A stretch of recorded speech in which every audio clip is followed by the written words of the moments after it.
Shabbat Shalom. Welcome to Throwing the Baby Out with the Bathwater.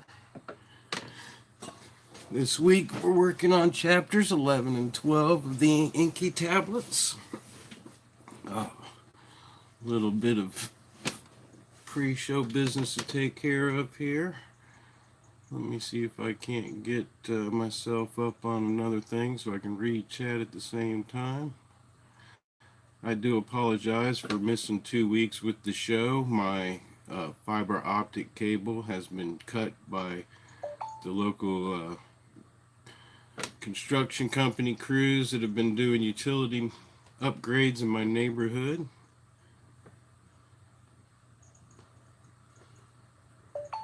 Good morning, Jetta Joe. Thank you for joining me. I'll be making a little bit of noise. All right. A couple things real quick. This is Throwing the Baby Out with the Bathwater, a title that I've chosen from the idea of we've seen how religion has abused people, and we've given up on spirituality at the same time of giving up on a religious system. And my channel, I seek to go back and read through many of the different ancient texts and begin to show how there's a spiritual story that has been going with I don't want to use the word evolution, but going with the changes of mankind throughout time. I started with the tablets of Enki, the Sumerian tablets found in the library of Assurbanipal in, I believe it was Turkey now. They were originally translated by Zachariah Stitchin. Farmal, thanks for joining this morning. Good morning. A few things about this channel. We do talk about things that can be a little bit touchy to some people. We've all grown up within a religious system of some type, even if it's belief in nothingness. Challenging those thoughts is often hard to do. Hopefully we'll be able to have some good chat in this channel. I ask that we don't have any personal attacks against each other's or even the particular ideas. I want all ideas to be shared and flow so that we can compare likenesses and differences between our beliefs and begin to try to see where we can find a direction of love and light, that being our aim. I try to bring everything back to the fact that throughout all texts, the Creator is referred to. Too often we try to make gods out of things we can understand, and yet all different societies have expressed there being something outside of our understanding, that being the Creator. I do also come back often to the story of the Christ. We find this story in each and every one of the different histories as well as religious texts. I myself believe in one actual Christ who fulfilled all of the texts. I hope that we can find these similar parallels. I believe that this picture's been shown throughout time and been given many different names, and I hope that we can go through and begin to see some of that stuff too. We did leave off on the 10th tablet. I'm going to back up. One more little disclaimer. And I know this has a tendency to scare the really religious, but I am a medical marijuana patient. You will see me using marijuana during the time that I do these readings. I have degenerative arthritis as well as Crohn's disease, not to mention a number of other issues. And I have found that it works very well for me and makes it so that I can have somewhat of a normal life. I know it's not for everybody, but if it is within the possibility of your legal realm and you have issues that might be helped, it is something I do recommend you look into. Um,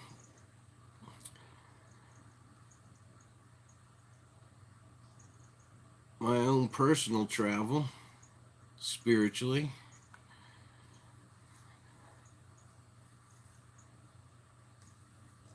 I began to see that there was recurring stories throughout history, and these tablets are one of the most clear, concise um, recordings of something that shows outside of what we consider biblical text that there is a historical story that goes beyond our normal understanding. At the end of the last tablets, we saw a worldwide flood that had occurred, um, and it had destroyed the earth. There's a description of that, how the flood occurred and the resulting calamities of it and the destruction of the earth. I personally find the stories from this flood different than the stories from the flood story in the scripture, even though there are similarities. Um, by the time I finish these actual readings, I plan on doing an episode or two where we go back and we do discuss some of those things and throw out some of those other texts and other flood issues. Um, I also see a recurring pattern of about a 6,000 year, 7,000 year plan, which is very interesting as well. Um, but they came out of the arks, they reestablished life on the earth. It says that they had taken a number of seeds or genetic material on the particular ark that they had, as well as animals. Um, we have them begin to reestablish the life upon the earth after that flood. We're entering into the 11th tablet, and we're going to begin to talk about the redistribution of man across the earth. Good morning, Lisa. Thank you for joining us. Brief synopsis of that is they have the new spaceport land Till Moon. It's declared a neutral zone. It's given to Ninmah, who is then renamed Ninshrag, or Ninharsag. Marduk gets the Dark Lands, the Enlilites, the Olden Lands. Marduk's grandson's quarrel. Satu murders Asar. Somehow Asar's wife impregnates herself and bears Horan. There's aerial battles over Till Moon. Horan vanquishes Satu. The Enlilites deem it prudent to prepare another spaceport. Enki's son Dumuzi and Inanna, Enlil's granddaughter, fall in love. Fearing the consequences, Marduk causes Dumuzi's death. Looking for his body, Inanna is put to death and resurrected. Inanna launches a war to seize and punish Marduk. The Enlilites break into his hideaway in the Great Mountain.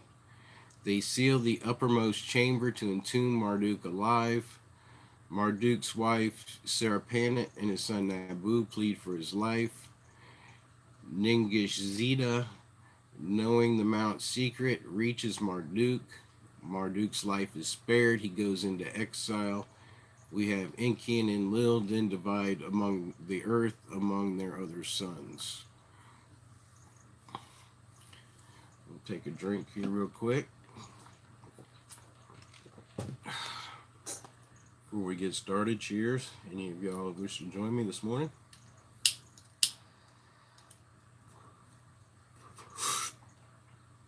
Got a little Alien OG this week.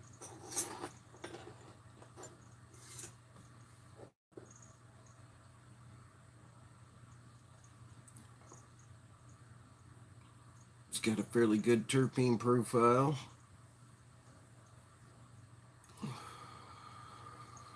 with the Earthy OG. It's real good for the pain and makes you nice and talkative, which is good for a show like this. I get the light. Cheers. Doing good this morning, Lisa. Thank you. I hope you all are doing good. Many blessings to you. I started with Shabbat Shalom, but I'll say it again. May the peace of the Sabbath be on you. May you have rest today in everything that you do. I've missed my last couple weeks. It's kind of weird when you get at the end of the day after having shared time that you're used to doing. I'm like, man, it just didn't happen.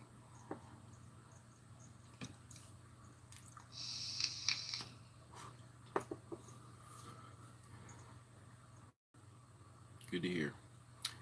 Here we go. Praise to Ninharsag, on earth the peacemaker. In unison the Anunnaki proclaimed.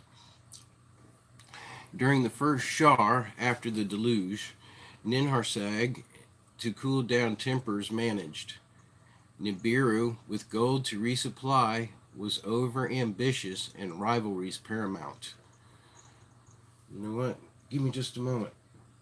I did charge this, and it might make it a little easier to hear me.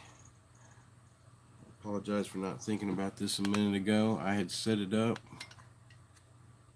Okay, it says I can do it.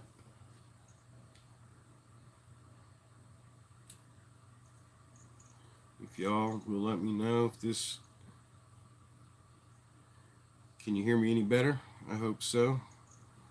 Somebody will give me a thumbs up or something. Let me know if that's any better.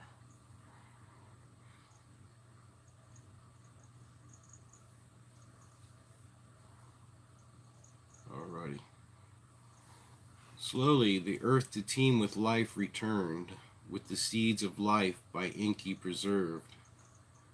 What by itself survived was augmented on land and in the air and waters. Most precious of all, the Anunnaki discovered were mankind's own remnants. As in bygone clays, when the primitive workers were created, the Anunnaki, few in strain, for civilized workers now clamored. By the time the first Shar after the deluge was completed, the peaceful truce by an unexpected occurrence was shattered. Not between Marduk and Ninurta, not between Enki and Enlil's clans was the eruptions. When Marduk's own son, by the Igigi abetted, was tranquility broken. When Marduk and Sarapanit and their sons and daughters on Lamu, the deluge outwaited.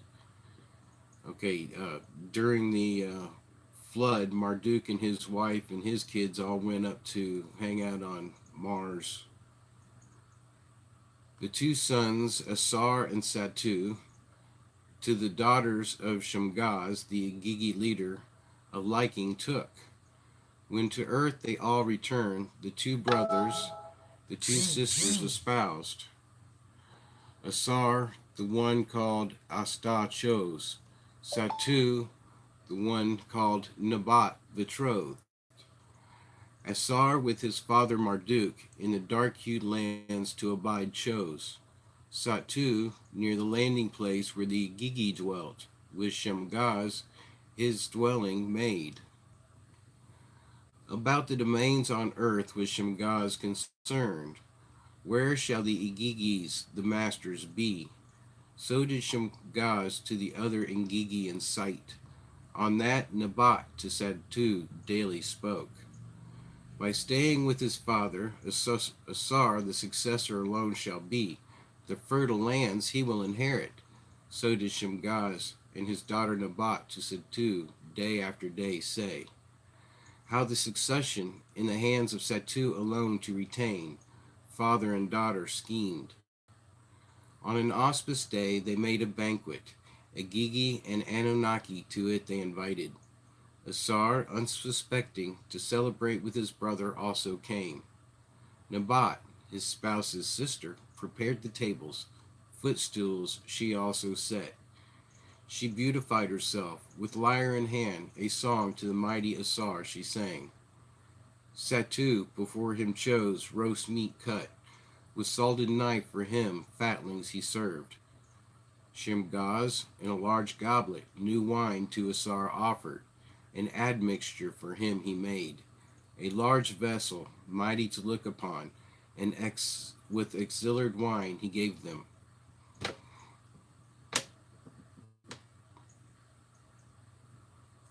In good humor was Asar, merrily he rose and sang, with cymbals in his hands he chanted. Then by the admixture wine he was overcome, to the ground he fell down. Let us for a sound sleep take him, the host to the others at the banquet said. They Asar to another chamber carried, in a coffin they laid him. The coffin was tight seals they closed, into the sea they threw it. When word of what had happened Astar reached, to Marduk, her husband's father, she raised a wailing. Asar to his death in the sea depths was brutally thrown. Quickly must the coffin be found. They searched the sea for Asar's coffin. By the shores of the dark-hued land it was found. Inside, the stiff body of Asar lay. With its nostrils the breath of life departed. Marduk his clothes rent. On his forehead he put ashes. My son, Sarpanit cried and wept. Great were her grief and mourning. Enki was distraught and wept. The curse of Cain is repeated. To his son in agony he said, Asta, to high heaven's wailing raised, to Marduk for revenge, and an heir and appeal she made. Satu his death must meet. By your own seed a successor let me conceive. Let by your name his name remembered be, the lineage surviving. This, alas, cannot be done, Enki to Marduk and Asta said. The brother who killed, the brother's brother, must be the keeper. For this Satu must be spared. By his seed and heir to Asar you must conceive. By these twists of fate, Asta was baffled, distraught. The rules to defy she was determined. Before the body of Asar was wrapped, and in the shroud in a shrine preserved, from his phallus, Asta the seeds of life of Asar extracted. With it, Asta made herself made conceive, an heir and avenger to Asar be born. To Enki and his sons, to Marduk and his brothers, Satu's words were delivered. The sole heir and Marduk's successor am I. Of the land of the two narrows, I will be the master. Before the Anunnaki's council, Asta the claim refuted. With Asar's heir, I am with child. Among the river's bulrushes, with the child she hid. The wrath of Satu she was avoiding. Horan she called the boy. To be his father's avenger, she raised him. So here we have the story of the bulrushes in the baskets repeating itself. That's another interesting story that goes over and over throughout history, and I believe there are some interesting, if not real spiritual truths that can be found in that story, something that we'll go into later. Satu by this was disconcerted. Shemgaz from ambitions did not retreat. From earth year to earth year, the Agigi and their offspring from the landing place spread. Unto the borders of Tilmun, Ninshirag's sacred region, closer they moved. To overrun the place of the celestial chariots, the Agigi and their earthlings threatened. In the dark-hued lands, the child Horan, by Earth's quick life cycles, to a hero grew. By his great uncle, Gabil, was Horan adopted. By him was he trained and instructed. For him, Gabil winged sandals for soaring fashion. To fly like a falcon he was able. For him, Gabil, a divine harpoon made. its arrows bolts of missiles were. Its arrows bolts of missiles were. This almost sounds like Hermes. In the highlands of the south did him Gabil the arts of metal and smithing teach. The secret of a metal called iron Gabil to Huron revealed. From it weapons Huron made.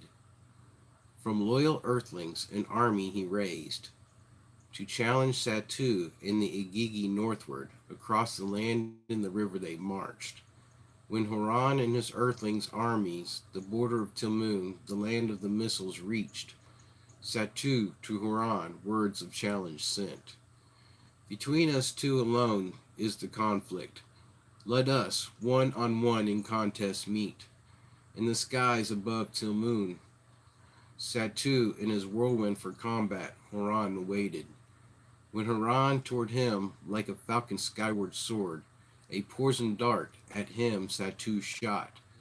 Like a scorpion sting, it Huron felled. So here we have an astral battle, and we know from earlier descriptions that the whirlwinds were what sounded like what we call the disc shape or the saucer shaped craft. The falcon, of course, sounding somewhat like an airplane. The poisoned dart being a missile. When Esta this saw, a cry to heaven she sent forth. For Ningishita she cried out. From his celestial boat Ningishita came down. To save the hero, for his mother he came. With magic powers, Ningishita the poison to benevolent blood converted. By morning was Huron healed. From the dead was he returned. Then with a fiery pillar, like a heavenly fish with fins and a fiery tail, Ningishita to Huron provided. Its eyes from blue to red to blue their colors changed. So this is like some type of fiery fish with color changing eyes. Bizarre craft. Toward the triumphant Satu, Huron in the fiery pillar soared. Far and wide each other they chased. Fierce and deadly was the battle. At first, Huron's fiery pillar was hit. Then with his harpoon, Huron Satu smote. To the ground Satu crashing down came. By Huron in tethers he was bound. When before the council Huron with his captive uncle came, they saw that he was blinded, his testicles squashed. Like a discarded jar he stood. Let Satu, blind and airless, live. So did Esta to the council say. To end his days as a mortal among the Igigi, the council his fate determined. And we know that to end his days as a mortal means that he was cut off from the bread of life and the water of life. Triumphant was Huron declared, the throne of his father to inherit. On a metal tablet was the council's decision inscribed. In the hall of records they placed it. In his abode, Marduk with the decision was pleased. By what had happened he was sorrowed. Though Huron a son of Zasar his son was, from Shagaz the Igigi he was descended. A domain, one as among the Anunnaki allocated to him, was not given. Having lost both sons in each other, Marduk and Serapon solace sought. In time to them another son was born, Nabu, prophecy bearer they named him. Now this is the account of why in the far away a new chariot place was built.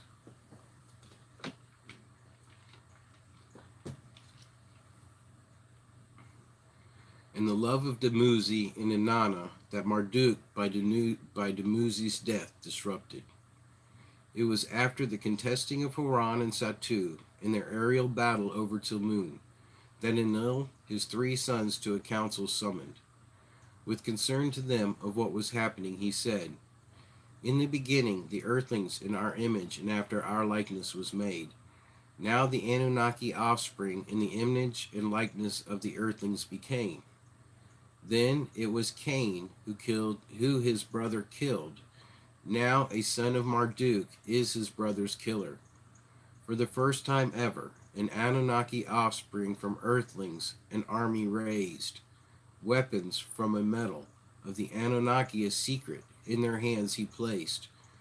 From the days when by Ulu and Anzu our legitimacy was challenged, disruption and rule breaking by the Igigi continued. Now the beacon peaks in the domain of Marduk are located. The landing place by the Igigi is held. Now, toward the place of the chariots, the Igigi are advancing. In the name of Satu, to all the heaven-earth facilities they claim will lay. So did Enlil to his three sons say. To take counter steps, them he proposed. An alternative heaven-to-earth facility, in secret, establish we must. Let it in Ninurta's land beyond the oceans, in the midst of the trusted earthlings come to be. Thus was a secret mission in the hands of Ninurta entrusted. In the mountainlands beyond the oceans, beside the great lake, a new bond heaven earth he was setting up. With an enclosure he placed it. At the foot of the mountains, where the gold nuggets were scattered, a plain with firm ground he chose. On it, for ascent and descent markings he made. Primitive are the facilities, but the purpose they will serve. Ah, that brings to mind the American, what do they call them? Geoglyphs. The American geoglyphs, the great big signs on the deserts with the little lines that go everywhere. And the description of making the new spaceport near where the gold was, and all the gold being found in the mined areas of the Nevada and all the western areas there. So did Nerta to his father Enlil in good time declare, from the gold shipments to Nibiru can continue. From there, in need, we too can ascend.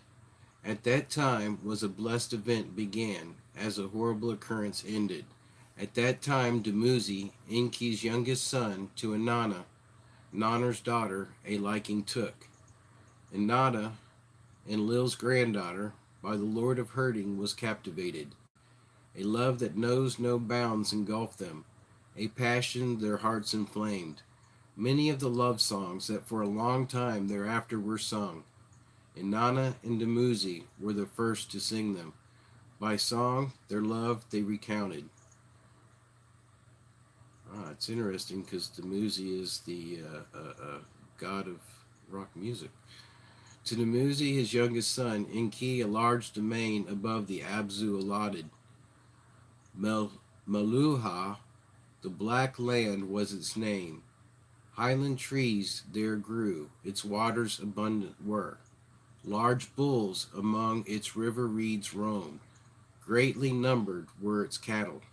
Silver from its mountains came. Its copper, bright as gold, was a glitter. Greatly beloved was Dumuzi by Enki. After the death of Asar, he was favored. Of his youngest brother, Marduk was jealous. Inanna, by her parents, Nannar, and Ningal was beloved. Enlil, by her cradle sat. Beautiful beyond describing she was. In martial arts with Anunnaki heroes she competed. Of journeys in the heavens and of celestial boats from her brother Utu she learned. A skyship of her own to roam the earth's skies to her the Anunnaki presented. After the deluge on the landing platform, Dumuzi and Inanna, their eyes on each other set. At the dedication of the artificed mountains was between them a warmer encounter. Hesitant at first they were, he of Enki's clan, she of Enlil's offspring. When Ninhursag, for peace, the disrupting clans together brought, Inanna and Dumuzi away from the others to be together managed. Love to each other they professed. As they were strolling together, sweet words of alluring love to each other they said. Side by side they lay down. One heart with the other heart chatted. Around her waist Dumuzi put his arm. Like a wild bull to take her he wished. Let me teach you, to Ananda Dumuzi said. Gently she kissed him. Then to him of her mother she spoke. What fib could I tell my mother? What words will you tell Ningal? Let us of our love my mother tell, of joy, cedar perfume she will on us sprinkle. To the dwelling place of Ningal, Inanna's mothers, the lovers went.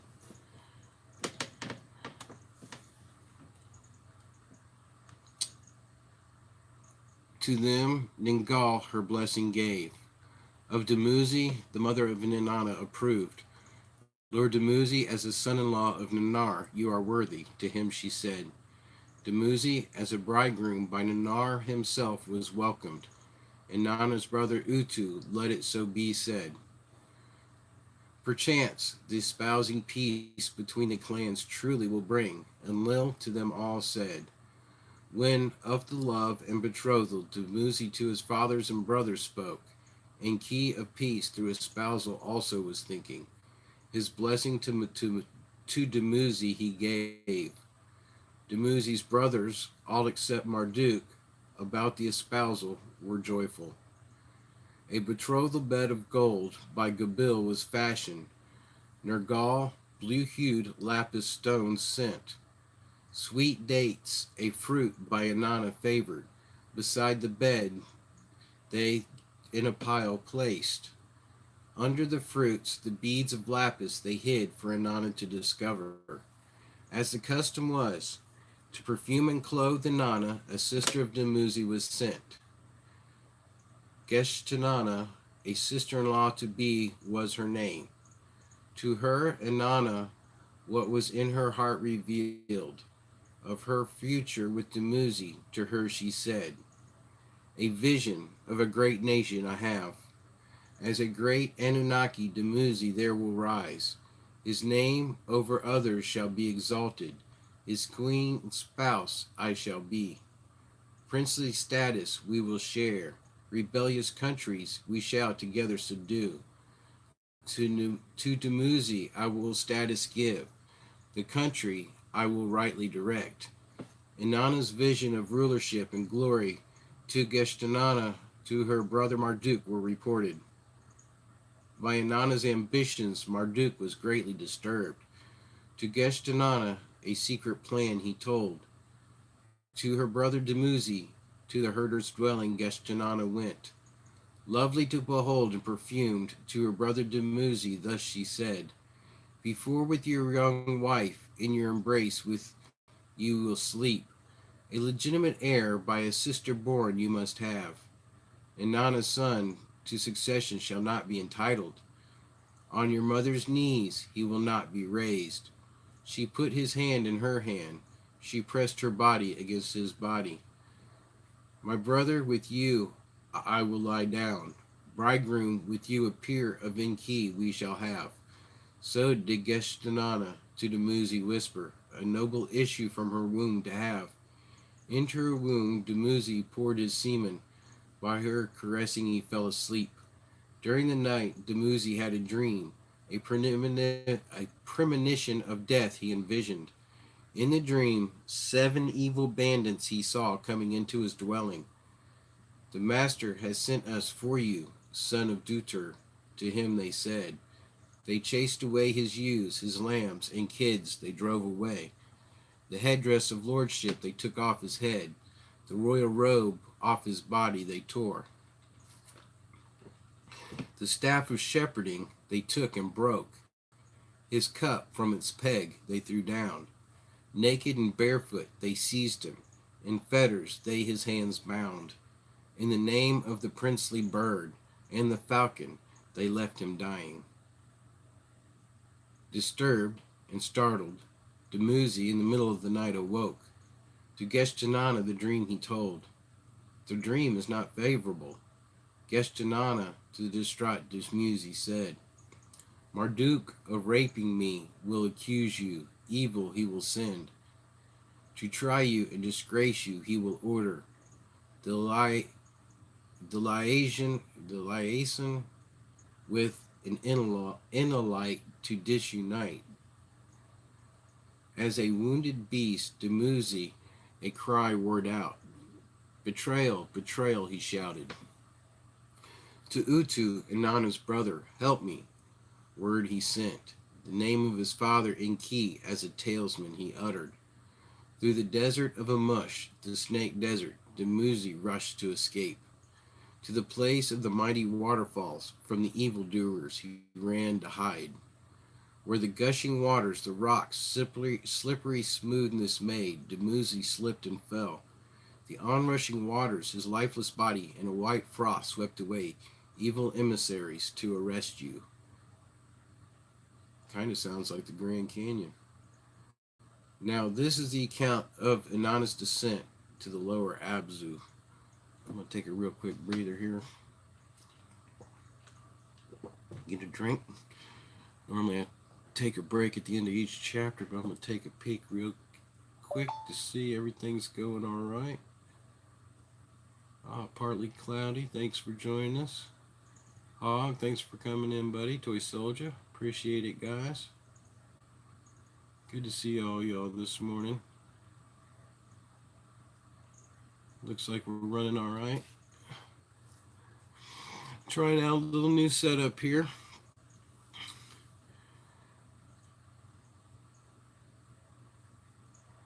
Now this is the account of Inanna's descent to the lower Abzu and the great Anunnaki War, and how Marduk in the Ikur alive was imprisoned.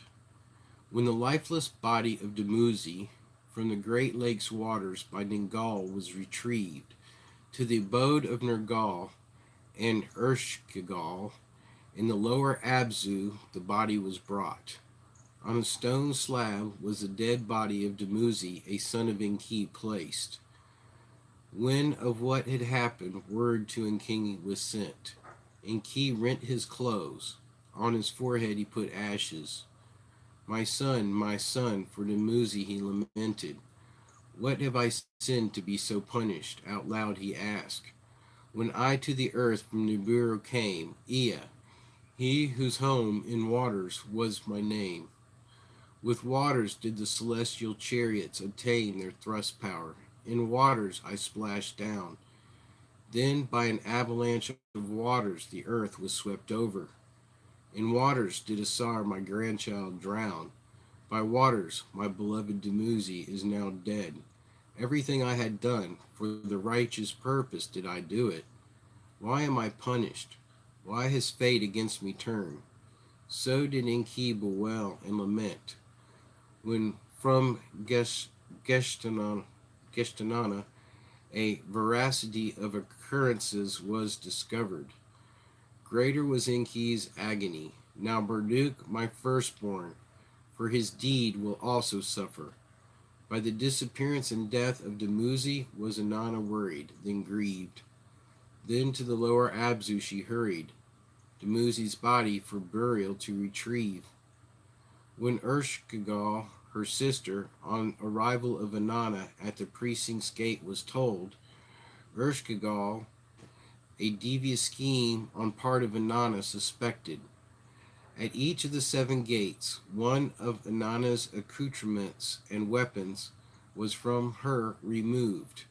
Then, unclothed and powerless before Ershkigal's throne, of scheming in air by Nergal, Dumuzi's brother, she was accused. Trembling with fury, Ershkigal to her sister's explanations would not listen. Let loose against her the 60 diseases, Ershkigal her visor Namtar in anger ordered. By the disappearance of Inanna in the lower Abzu were her parents much worried. Nanar to Enlil in the matters went.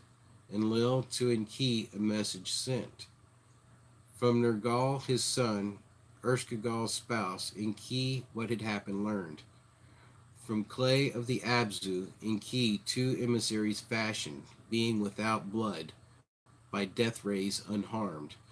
To the lower Abzu he sent them, Inanna to bring back, whether alive or dead.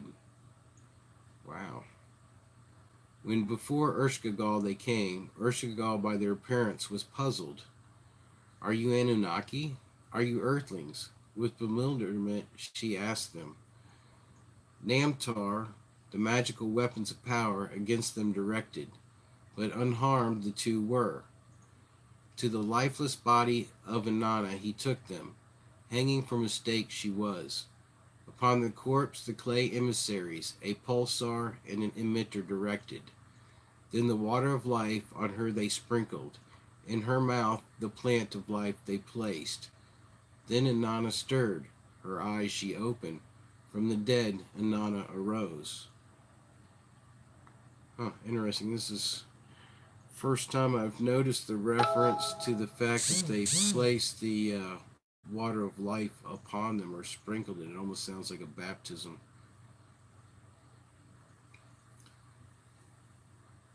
When the two emissaries, Inanna to the upper world, were ready to return, Inanna, the lifeless body of Dumuzi, to take along them ordered. At the 7 gates of the lower Abzu, to Inanna her accoutrements and attributes were returned. To the abode of Dumuzi in the Black Land, the lover of her youth, to take the emissaries she ordered, there to wash him with pure water, with sweet oil him anoint, then to clothe him in a red shroud, upon a slab of lapis lay him. Then in the rocks for him a set place carve out, the day of arising there to await. As for her, to the abode of Enki, Inanna set her steps. I also want everybody to notice that there's been twice reference in these tablets to the day of arising. There was a belief, even by the Anunnaki, of the time when the Creator comes back and resurrects all living things. As for herself, to the abode of Enki, Inanna set her steps. Retribution for her beloved's death she wanted. The death of Marduk, the culprit, she demanded. There has been death enough, Enki said to her.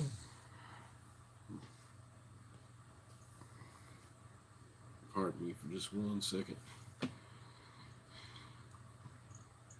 There's been death enough, Enki said to her.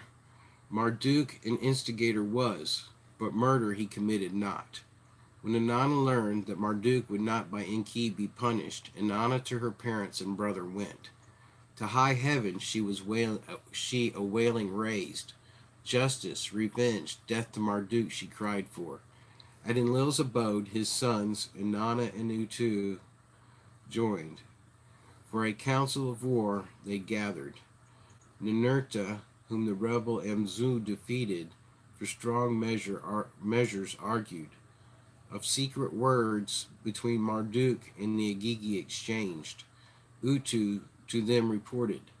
Of Marduk, an evil serpent, earth must be rid. Enlil with them agreed. Interesting. First reference to Marduk as a serpent. When the demand for Marduk's surrender to Enki his father was sent, Enki to his abode Marduk and all the other sons summoned.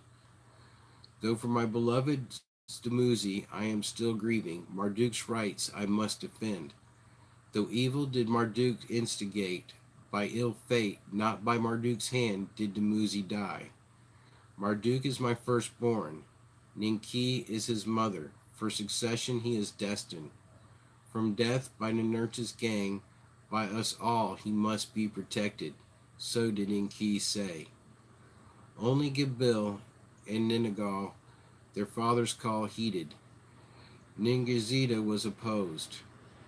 Nergal was hesitant. Only if in mortal danger he will be, will I help, he said. It was after that a war of ferocity unknown between the two clans erupted. Unlike the contending of Horan and Satu, of earthlings descended it was. A battle between Anunnaki, Nibiruan born among them, on another planet was loosed. By Inanna was the warfare begun. In her skyship, to the domains of Enki's sons she crossed over. Marduk to battle she challenged. To the domains of Ningal and Gibil she him pursued. To assist her, Ninurta from his storm bird, withering beams at the enemy's stronghold shot. Ishkur from the skies with scorching lightnings and smashing thunders attacked.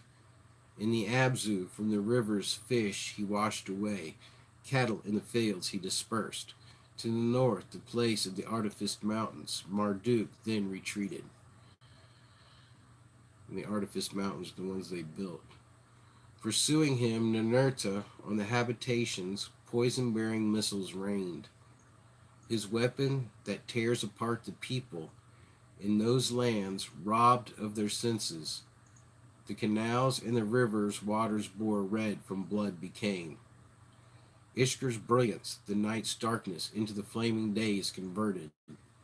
As the devastating battles northward advanced, Marduk in the Ikur himself ensconced.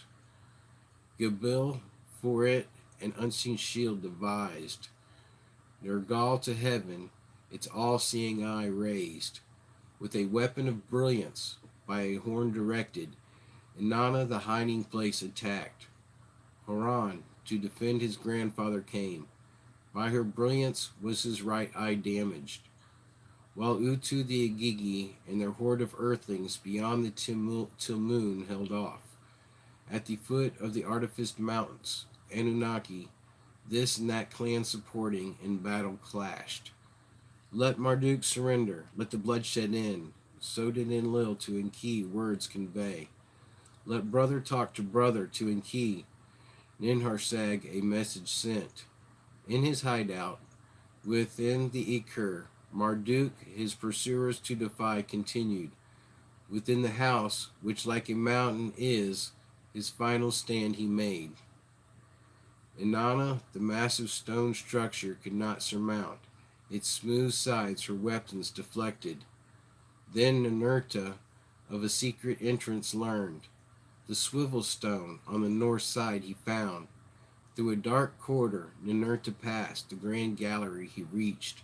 Its vault by the many-hued emissions of the crystals, like a rainbow, was a glitter.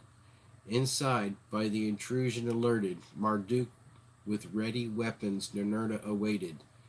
With weapons responding, smashing the wonder crystals, Ninurta up the gallery kept going. Into the upper chamber, the place of the great pulsating stone, Marduk retreated. At its entrance, Marduk, the sliding stone, locks lowered. From one and all admissions they barred. Into the Ikur, Inanna and Ishkur Ninurta followed. What next to do they contemplated. Let the encased hiding chamber be Marduk's stone coffin. To them Ishkur said. To 3 blocking stones, ready for down gliding, Ishkur their attention drew. Let so slow death by alive being buried be Marduk's sentence, and Inanna her consent gave. At the end of the gallery, the blocking stones let loose. Each one of them, 1 stone for plugging, slid down. Marduk as an atone to seal. Now this is the account of how Marduk was saved, into exile departed, and how the Ikur was dismantled, and the lordship over the lands rearranged.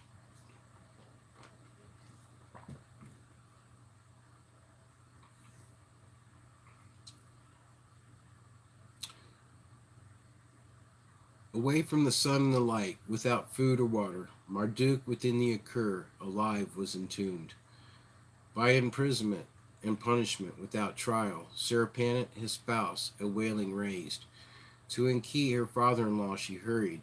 With the young son Nabu, to him she came. To be among the living, Marduk must be returned. To Enki, Seripanet said. He sent her to Utu and Nanar, who with Inanna can intercede. Wearing a garment of atonement, to the Lord Marduk give life, she pleaded. Let him humbly life continue, rulership he will lay aside. Appeased was not Inanna. For the death of my beloved, the instigator must die, Inanna retorted. Ninhursag, the peacemaker, the brothers of Enki and Enlil summoned. Punishment to Marduk must come.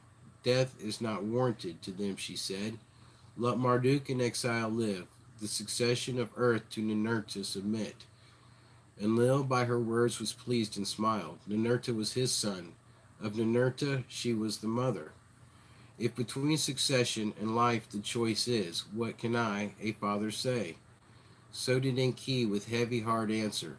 In my lands widespread is the desolation. Warfare must end. For Dumuzi I am still in mourning. Let Marduk live in exile. If peace is to be returned and Marduk shall live, binding arrangements must be made, Enlil to Enki said. All facilities that heaven and earth bond, to my hands alone must be entrusted. The mastery over the land of the two narrows to another son of yours you must give. The Agigi whom Marduk followed, the landing place must give up and abandon. To a land of no return, by no descendant of Zirsudra inhabited, must Marduk in exile go. So did Enlil forcibly declare to be the foremost among the brothers he meant. The hand and the fate of Enki in his heart acknowledged. Let it so be. With bowed head he said, Ningizida alone the Akur inwards knows. Let him over its land the master be. After the decisions by the great Anunnaki were announced, Ningizida for the rescue they summoned. How Marduk from the blocked and sealed innards to extricate was his challenge. To let free the one who alive is buried, a task beyond conceiving to him they gave.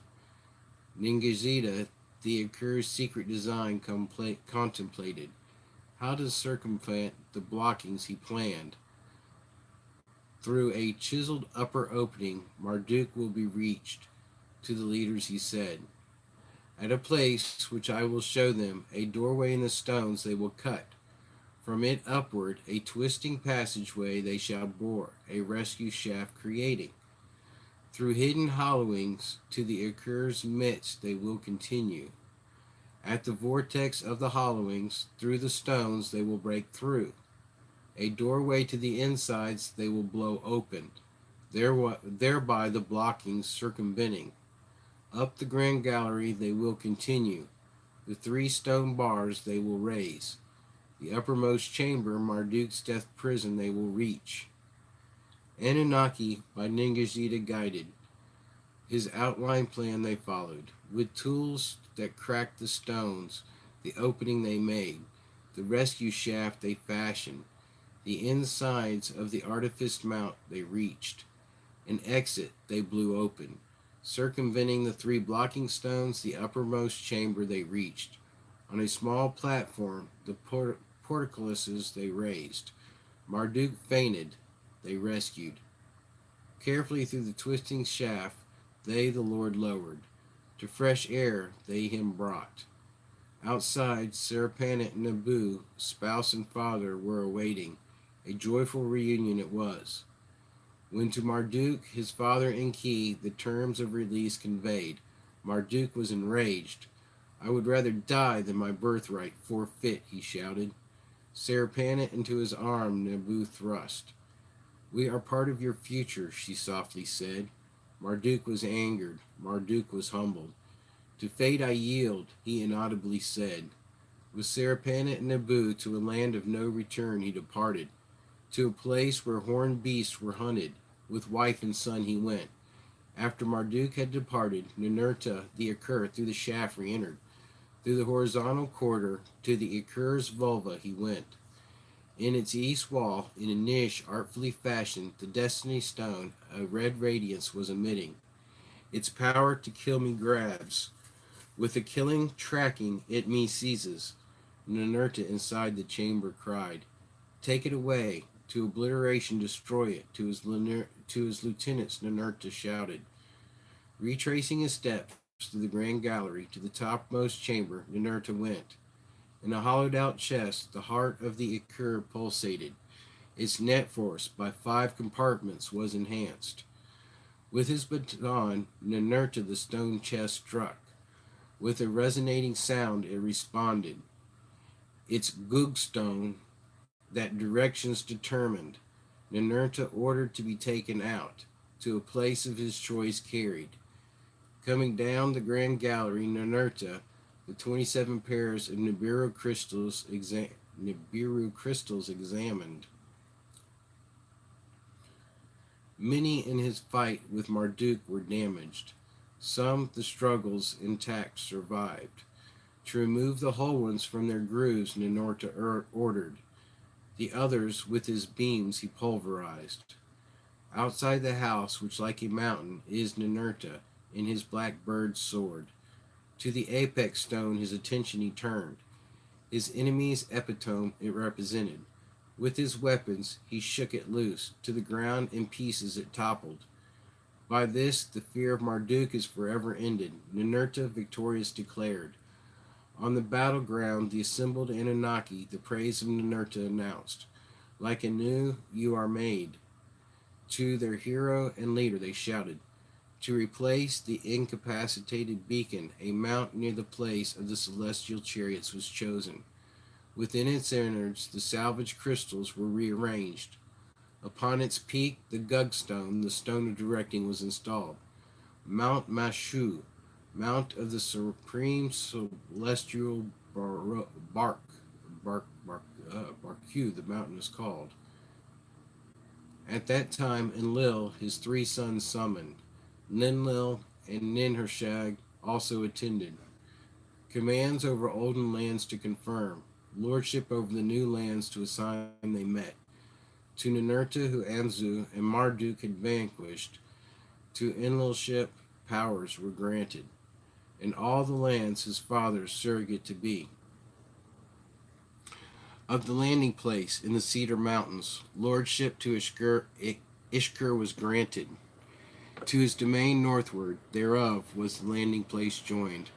The lands south and east thereof were the Igigi and their offspring had spread. Where the Igigi and their offspring had spread. To Nanar as an everlasting endowment were given by his descendants and followers to keep and to hold. The peninsula wherein the place of the chariots was, in Nanar's lands was included. Utu as commander of the place of the navel of the earth was confirmed. In the land of the 2 narrows, as agreed, Enki and Ningizida the lordship did assign. To that none of Enki's other sons objected. To that Inanna was opposed. To the heritage of Dumuzi, her deceased bridegroom, did Inanna claim lay. A dominion of her own, she of Enki and Enlil demanded. How Inanna's demands to satisfy the leaders contemplated. About the lands and the peoples, the great Anunnaki, who the fates decree counsel took. Regarding the earth and its resettling, words with the Anu they exchanged. From the time of the deluge, the great calamity, almost 2 shars have passed. The earthlings have proliferated. The mountain lands to dry lowlands they went. Of civilized mankind, by Zarathustra they were descendants. With Anunnaki seed they were intermixed. Offspring of Igigi who intermarried roamed about. In the distant lands, Cain's kinsfolk survived. Few and lofty were the Anunnaki who from Nibiru had come. Few were their perfect descendants. How settlements for themselves and for earthlings to establish, the great Anunnaki considered. How over mankind lofty to remain, how to make the many and the few obey and serve. About all that, about the future, the leaders with the new words exchanged. To come to earth one more time, Anu decided. With unto his spouse he wished to come. And that, folks, is the end of the 11th tablet. We'll scroll back up here so I can jump to the 12th tablet, which makes it a nice break time.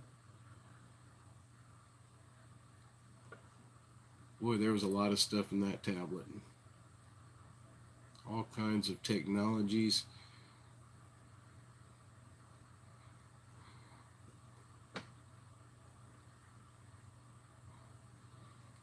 Let's see who all's jumped in here with us now.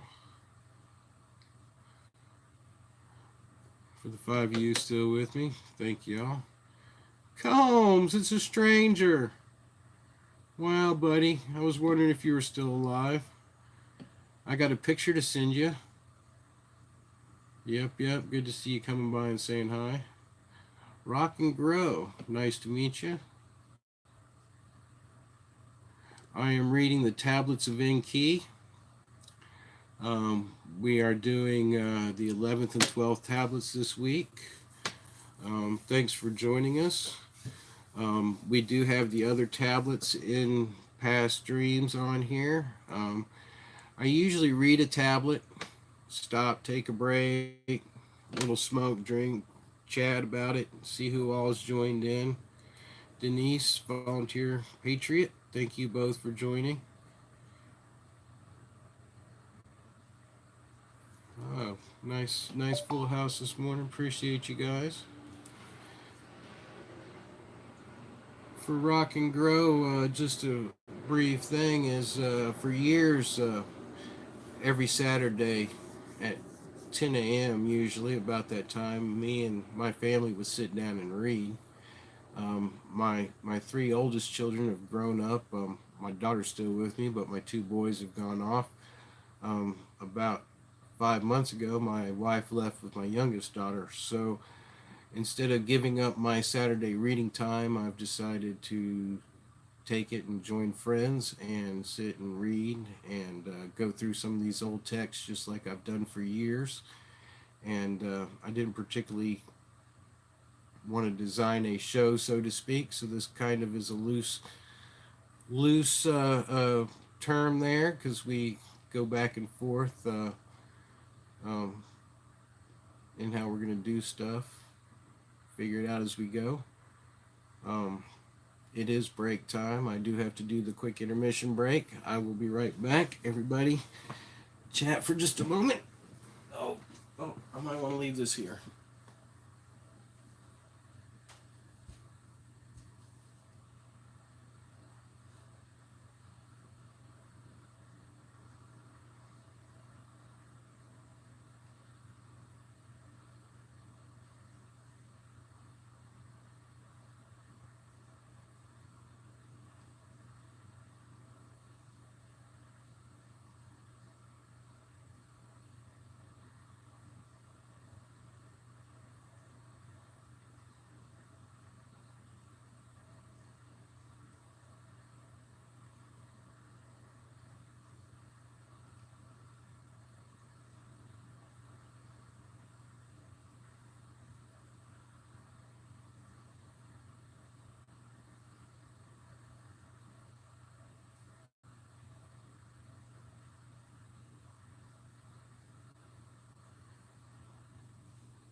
Denise, I joke,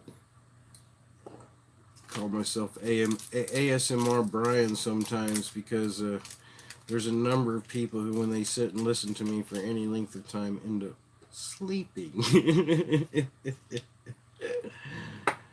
Oh, and speaking of being stoned, cheers. This thing's giving me a little difficulty today.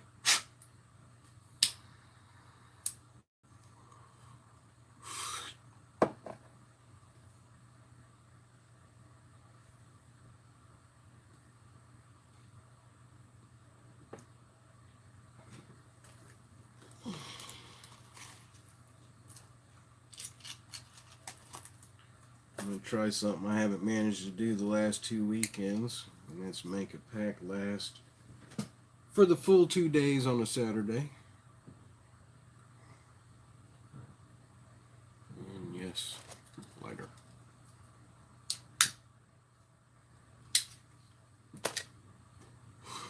I'm actually getting up in the morning and getting ready to go and actually making it outside before I want a cigarette, which is a extension of the length of time I used to have because I used to get up and smoke before I actually got out of bed.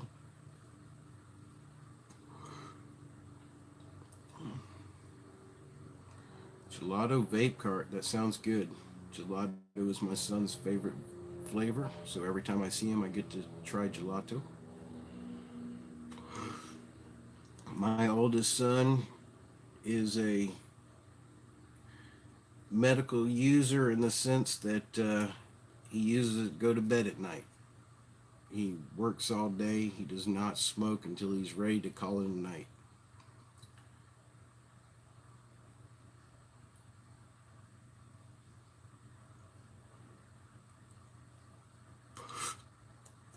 Yeah, Jetta, I went one time, went 2.5 days this week on one pack.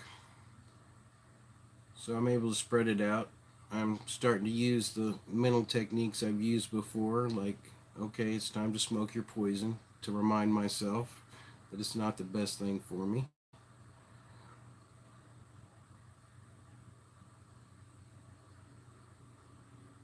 A pack a week, holy cow. That's good.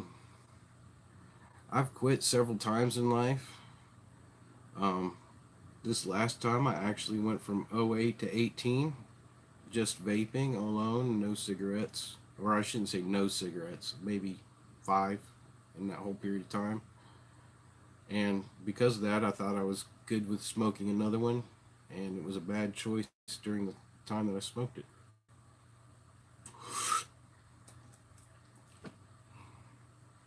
And something I remembered this week, going back to blessing and cursings and stuff that you say, when I borrowed or asked for a cigarette from my buddy on that trip, he jokingly handed me, says, I'm quitting, so here, you can have my last one and you can keep smoking. And I think I'm going to write him and ask him to take that back. Because I know he sent me a note a couple times that he still hasn't smoked. Dadgum him.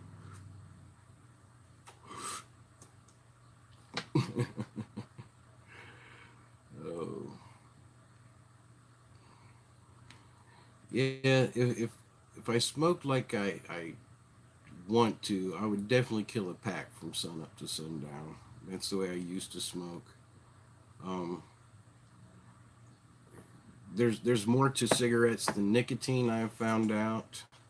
I've been discussing this with a couple friends this week because of the going through the transition phase again, and we discussed the ritual of it and how you sit down, you pack a pack of cigarettes, you take it out, you find your lighter, you have to sit and not do anything, or if you do, you have to concentrate on whether or not it's burning up. And it reminded me a lot of the things that I had learned when I was studying occulted stuff, and that in the Indian tradition and in several others, that smoking is accompanied prayers, and that they smoked to remind them they were praying constantly. And so there's a lot of different aspects to smoking than just the cigarette itself.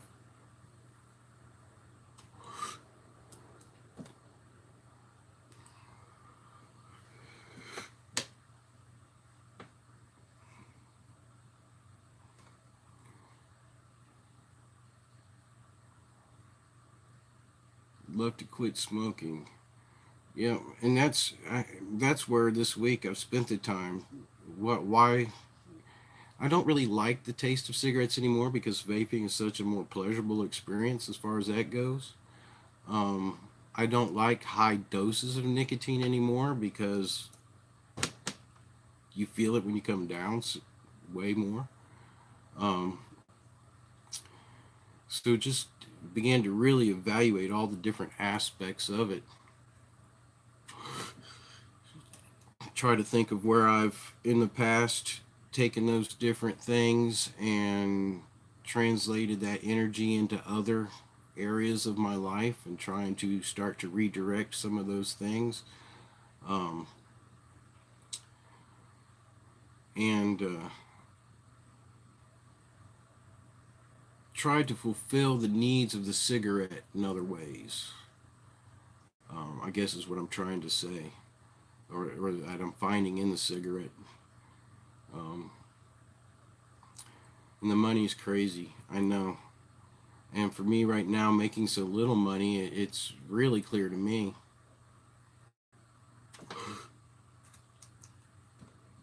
Sometimes you feel guilty buying a pack when you know that you're rearranging other issues in your life to meet that need.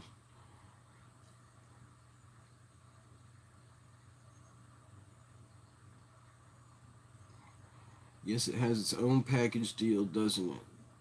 The routine of it, the feeling of stress reduction to keep you smoking, friends that you share the habit with, etc. That's exactly it.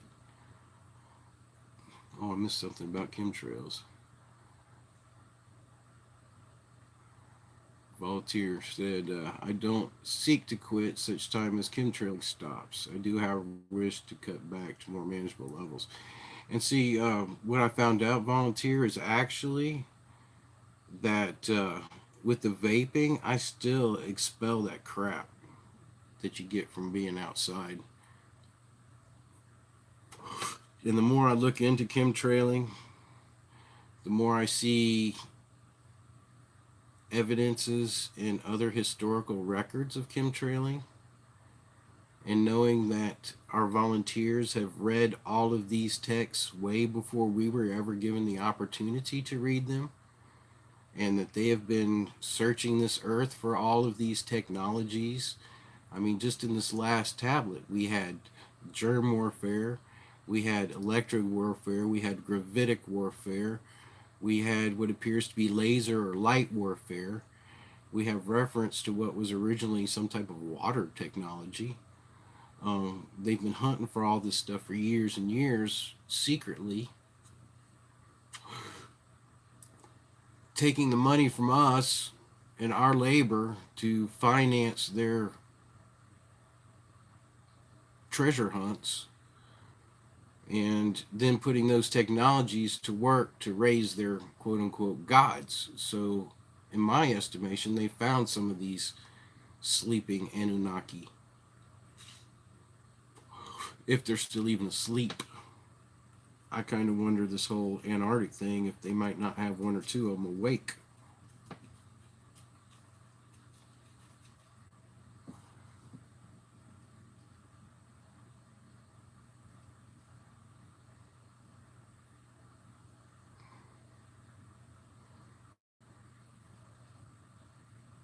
Yeah, I think that was my controlling factor last time, Jetta Joe, was the fact that the realization of how much it can control me as opposed to me controlling it.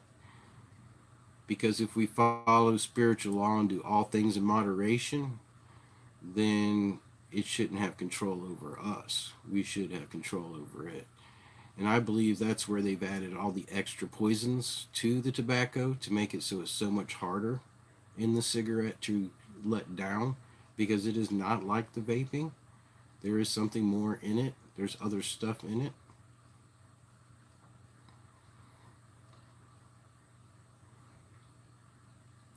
And see, that's where at that gathering I was at last September, the gentleman who was the tobacco advocate, who was really blessed by me being open about my marijuana use, him coming out and beginning to talk about all the tobacco stuff and the benefits and the uses for killing of germs and all that kind of stuff that tobacco can be used for. I mean, it's not just to smoke.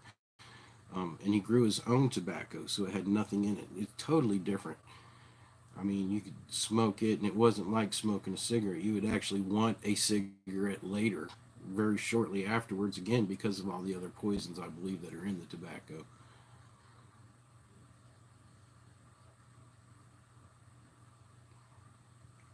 That's a very good point, volunteer.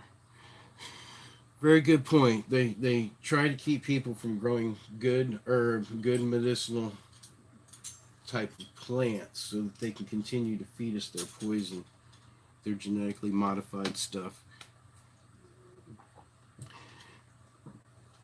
And with all this new DNA stuff that they're finding out about, with the fact that a lot of our junk DNA isn't actually junk, but tells the other DNA what to do, and that they can change the DNA by what chemicals they put into our bodies, it becomes clear that they're aiming to genetically change us externally from chemicals, as well as internally through the genetic engineering that they're doing that's an abomination upon this earth.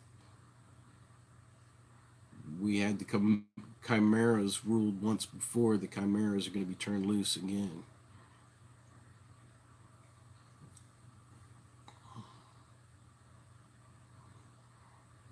Christian the Man, thanks for joining us, buddy. Yes, they will lose. It is an ongoing battle, though. Partly Cloudy, I did get your mail, brother, and I thought I sent an email back to you saying I did because I wasn't able to reach you that week. I will have to go look and see if it's one of the ones I lost in my queue. I've had trouble with my internet due to the fact that my cable's been cut 2 weekends in a row. My fiber optic, they put some beautiful new sidewalks in my front yard and some new sewer plumbing down my highway, and they decided that even though the nice new cable was run over top of the ground and they could easily move it, that it was better for them to drive their tractor across it once again. Idiots. Anyways, I've been out there, and Christian the Man, you don't have to ask people to look at your channel when you come here. YouTube really doesn't like us to do that, but we encourage everybody that comes here to network, to meet each other. I have looked at your stuff before. I was subbed up to you. I'll check real quick. It looks like I may have lost the sub. Nope, still subscribed. I've watched some of your earlier stuff. I see you got some new things I'll go back and catch up on. For some reason, I'm no longer notified. But you have had some interesting stuff you've viewed in the past. Main Green, thanks for joining us, buddy. Cheers. Speaking of cheers.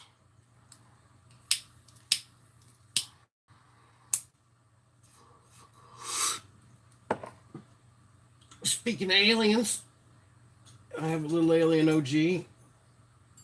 I think it's funny our earthly obsession with it.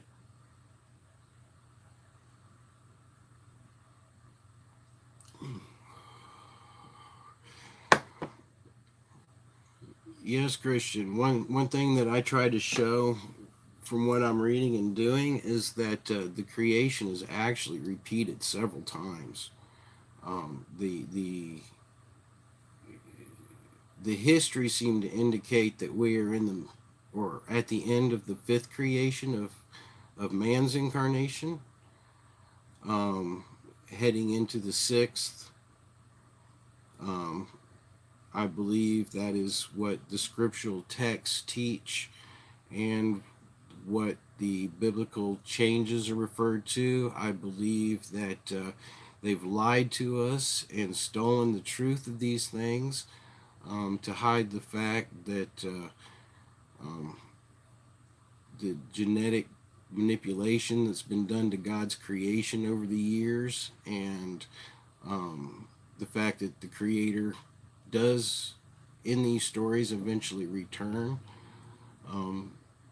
So very much agree with you there.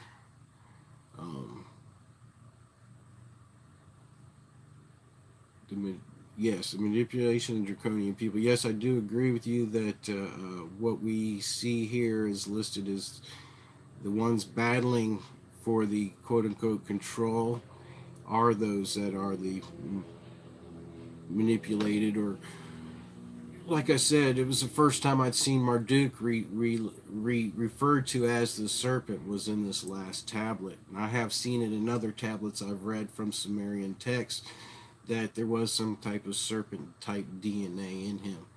But that's a whole another story for another time. Alright folks, take me a couple drags off this vape and drink. We'll take a look at what the 12th tablet has to say.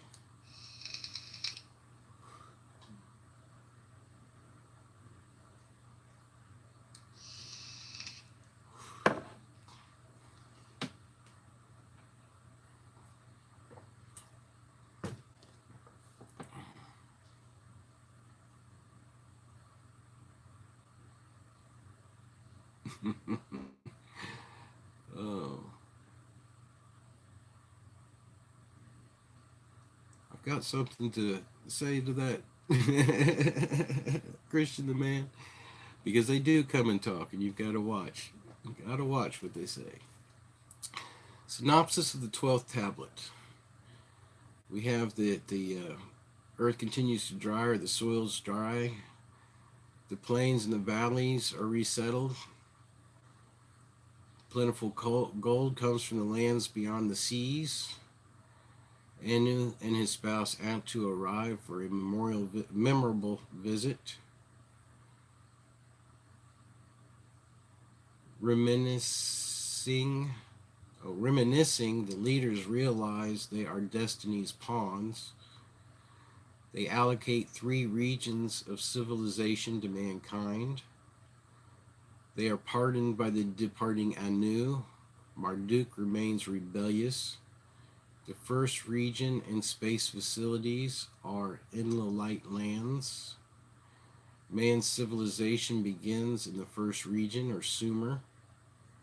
Marduk usurps a site to build an illicit launch tower. Frustrated by the Enlilites, Marduk seizes the second region. He deposes and exiles Ningishzida to distant lands. He declares himself Ra, the supreme god, in a new religion. He introduces pharaonic reigns to mark a new civilization. Enlil assigns his son Ishkur to protect the metal resources, and Inanna is granted the third region, or the Indus Valley. Ooh, interesting. That's another thing I've done quite a bit of studying about recently, is the Indus Valley region. Because from what I can tell from the Vedas, they actually occur before the Sumerians. So there would have already been that technology and stuff there that they would have found when they came. And it's interesting that we find these buildings that are attributed, let's put it this way, it seems that there are more than one Indian civilization or Indus civilization that has a time frame of over 250,000 years to 1,000,000 years in difference. Of course, the 250,000 years being the settling of the Anunnaki, and the 1,000,000 years being what I believe is the beginning of the Vedas. Beginning of maybe the second or third cycle that we see.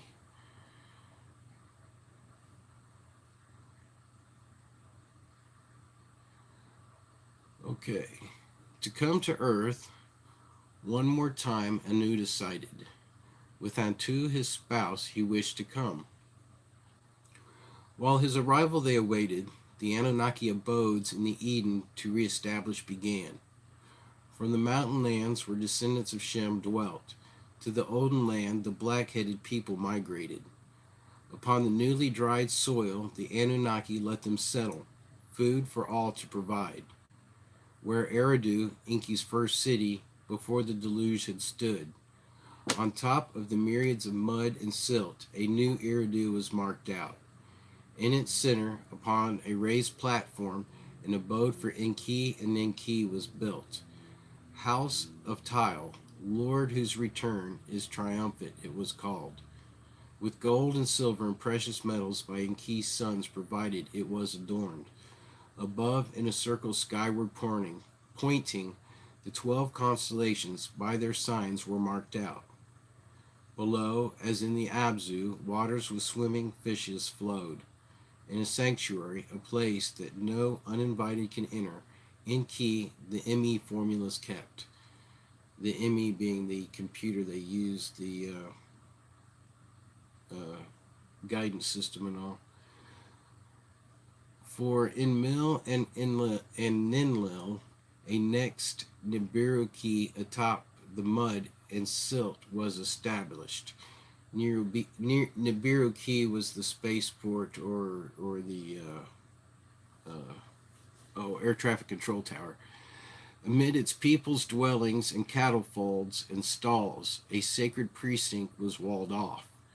An abode for Enlil and Ninlil therein was built. In 7 stages it arose. A stairway raising to heaven to the topmost platform led. Okay, these are step pyramids. His tablets of destinies did Enlil keep there. With his weapons it was protected. The lifted eye that scans the lands, the lifted beam that penetrates all. In the courtyard, in its own enclosure, Enlil's fast-stepping skybird was kept. As the time for the arrival of Anu and Antu neared, for their stay in the Eden, a new place was selected, neither Enlil's nor Enki to be. Anug Ki, a delightful place it was named. Shade trees in it were planted, a pure white structure. The house of Anu in its midst was built. Its exterior in 7 stages rose. Its interiors like a king's quarters was. When the celestial chariot of Anu at earth arrived, Anunnaki's skyships toward it soared. For a safe landing at the place of chariots until moon it was guided. Utu, the place's commander, his great-grandparents, to planet Earth welcomed. The 3 children of Anu, Enlil and Enki and Nintrag, stood there to greet them. They embraced and kissed. They laughed and cried. So long has the separation been. They to each other kept saying. At each other they looked, aging to examine. The greater in Shars were the parents, younger than the children they looked. The 2 sons looked old and bearded. Ninhursag, once a beauty, was bent and wrinkled. All 5 of them with tears were filled. Tears of joy, with sorrow tears were mingled. In skyships were the guests and their hosts to the Eden taken. In a prepared place beside the Anug Ki the skyships were landed. All the Anunnaki that on earth had stayed as an honor guard were standing. Hail and welcome, in unison to Anu and Entu they were shouting. Then in a procession, singing and music playing, the Anunnaki to the house of Anu, the guests accompanied. In the house of Anu, Anu washed and rested. Then he was perfumed and clothed. Entu, by female Anunnaki, to the house of the golden bed was escorted. There she too washed and rested. Then she was perfumed and clothed. In the open courtyard, as an evening breeze, the tree leaves rustled. Anu and Antu on thrones were seated. Flanking them were Enlil and Enki and Ninhursag. Attendants, earthlings who were completely naked, wine and good oil served. Others in a corner of the courtyard, a bull and a ram, gifts of Enlil and Enki on a fire were roasting. A great banquet was for Anu and Entu prepared. For the sign in the heavens its start was awaiting. On Enlil's instructions, Zamul, who in the matters of stars and planets was learned, the steps of the house of Anu ascended, the rising of the planets at eve time to announce. On the first step, Kishar in the eastern skies appeared. Lumu, or the second step, was seen. Mamu on the 3rd step was announced. Anshar by the 4th step rose. Lumu on the 5th step was seen. The moon on the 6th step was announced. Then on a signal from Zamul, the hymn, the planet of Anu in the sky rises, began to be sung. 4. From the topmost step, the 7th, the red haloed Nibiru into view came. Wow, folks. They built that 7-step pyramid, and then each step had a planet rise above it. And then above it, Nibiru came above it all. If we could take and celestially find which place this is, and then swing back the calendar and figure in Nibiru, we could nail it down. To music, the Anunnaki clapped and danced. To music, they danced and sang. To the one who grows bright, the heavenly planet of the Lord Anu, they sang. On the signal, a bonfire was lit, seen from place to place where the bonfire started. Before the night was over, the whole land of Eden was with bonfires lit. After a meal of bull meat and ram meat, of fish and fowl, with wine and beer accompanied, Anu and Antu to their overnight quarters were accompanied. By Anu and Antu were all of the Anunnaki thanked. For several earth days and nights, Anu and Antu slept. On the sixth day, his two sons and daughter Anu summoned. Of what had on earth transpired, their accounts he heard. Of the peace and of the warfare he learned. Of how the earthlings, by the oath of Enlil to be wiped off, again proliferated Anu heard. Of the gold discovery in the land beyond the oceans and the chariots placed there, Enlil to him revealed. It was then that of the dream and of the tablet of the Gazu Enki to his father told. By that was Anu greatly puzzled. A secret emissary by that name, to earth by me was never sent. So did Anu to the three leaders say. Puzzled was Enki and Enlil. Baffled, they at each other looked. On account of Galzusiasudra and the seeds of life were saved, Enki said. On account of Galzu on earth we remained, Enlil to his father said. The day to Nibiru you return, you shall die. So did Galzu to us say. Incredulous of that was Anu. The change of cycles indeed havoc did cause, but with the elixirs cured it was. Whose emissary, if not yours, was Galzu? Enki and Enlil in unison said.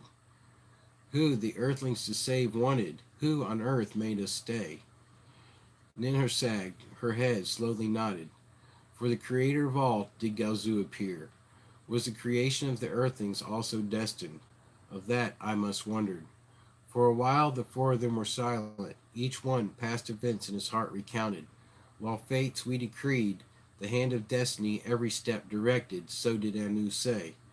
The will of the creator of all is clear to see.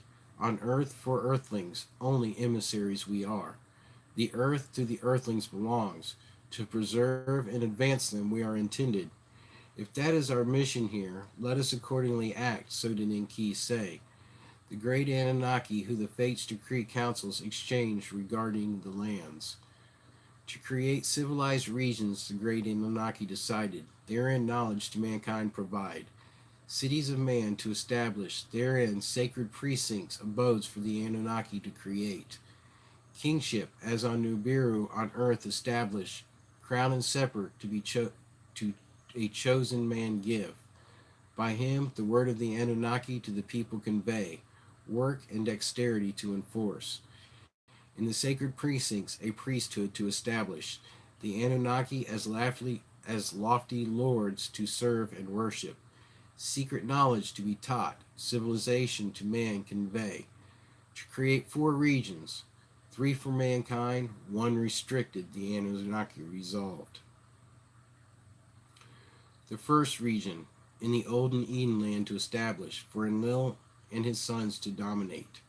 The second region, the land of the two narrows, thereafter to follow, for Enki and his sons to lord.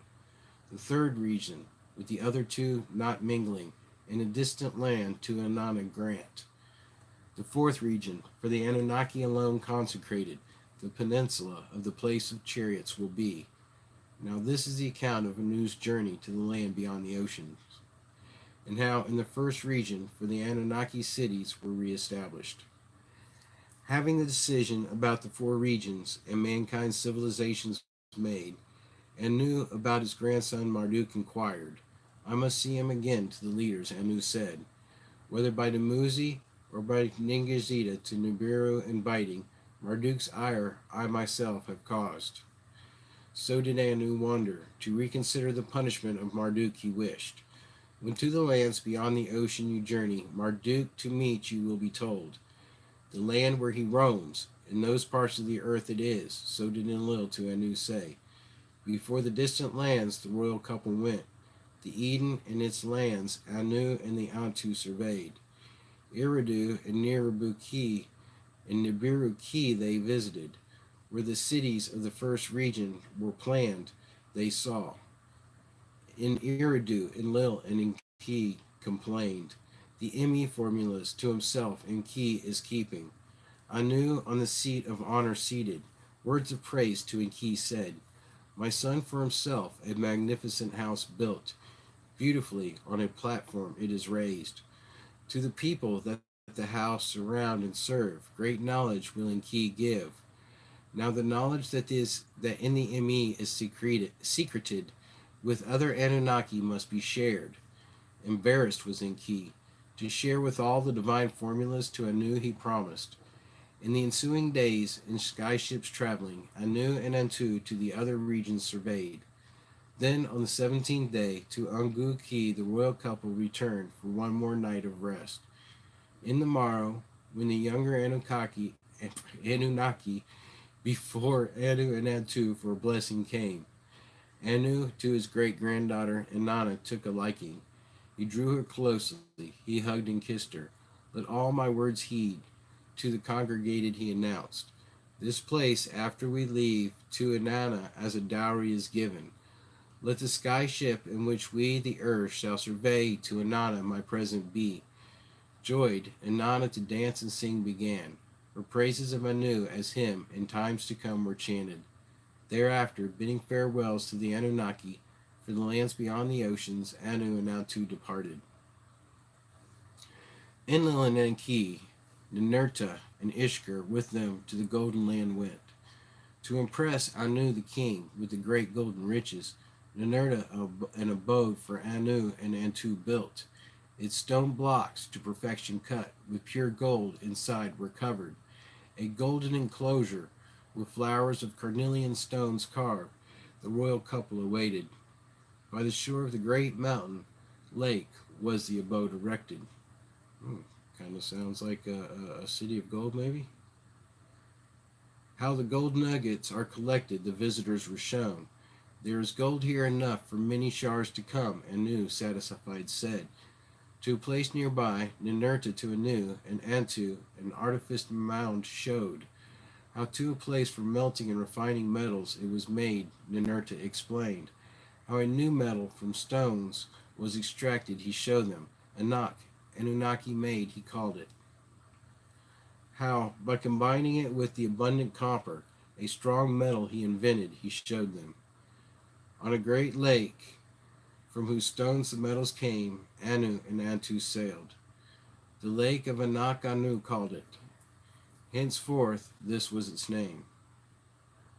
Then from the lands from the north, lands where the great horned beasts are hunted, Marduk before his father Enki and his grandfather Anu came. Nabu his son with him was. When Enki about Sarapana inquired, Marduk with sorrow of her death them told. Now Nabu alone with me has remained. To his father and grandfather Marduk said.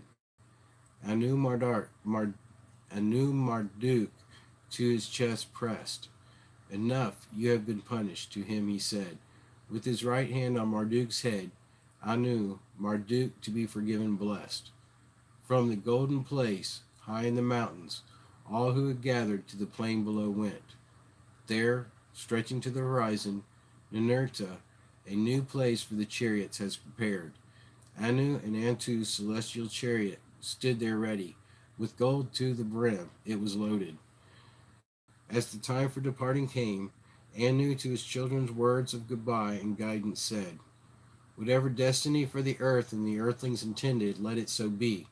If man, not Anunnaki, to inherit the earth is destined, let us destiny help. Give mankind knowledge, up to a measure, secrets of heaven and earth to them teach.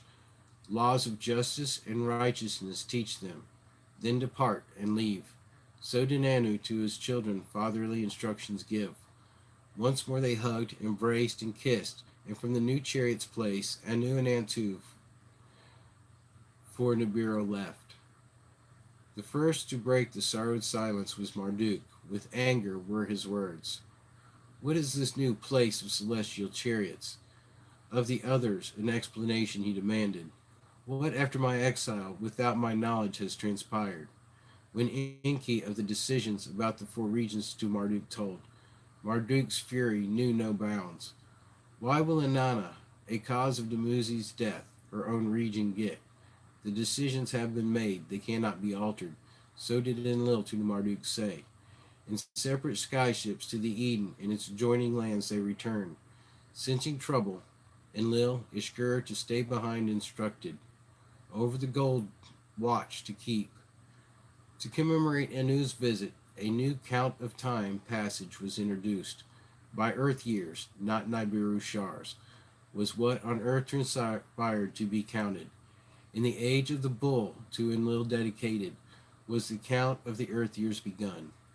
When to the Eden the leaders returned, the place of the first civilized region, how to make bricks from mud the Anunnaki the Earthlings taught, therewith cities to build.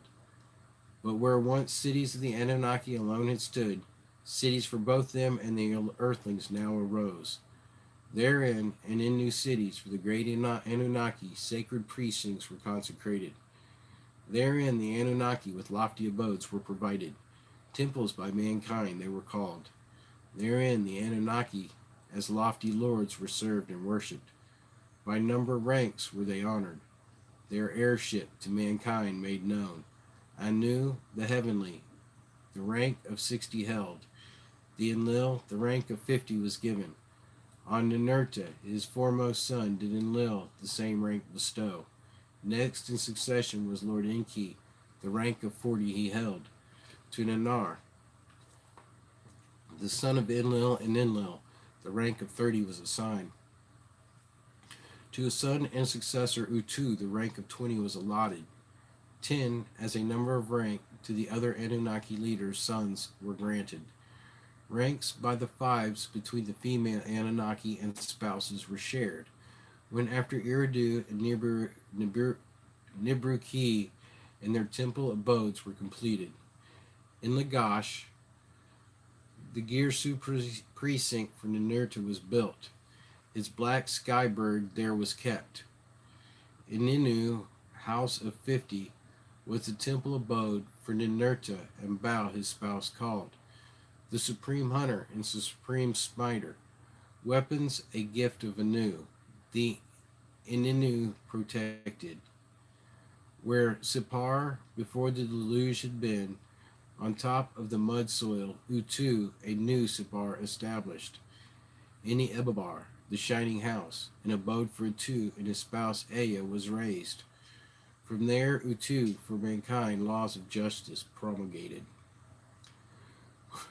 Where, because of silt mud, the olden plans could not be followed, new sites were chosen. Adab, a site from Shurabak, not distance.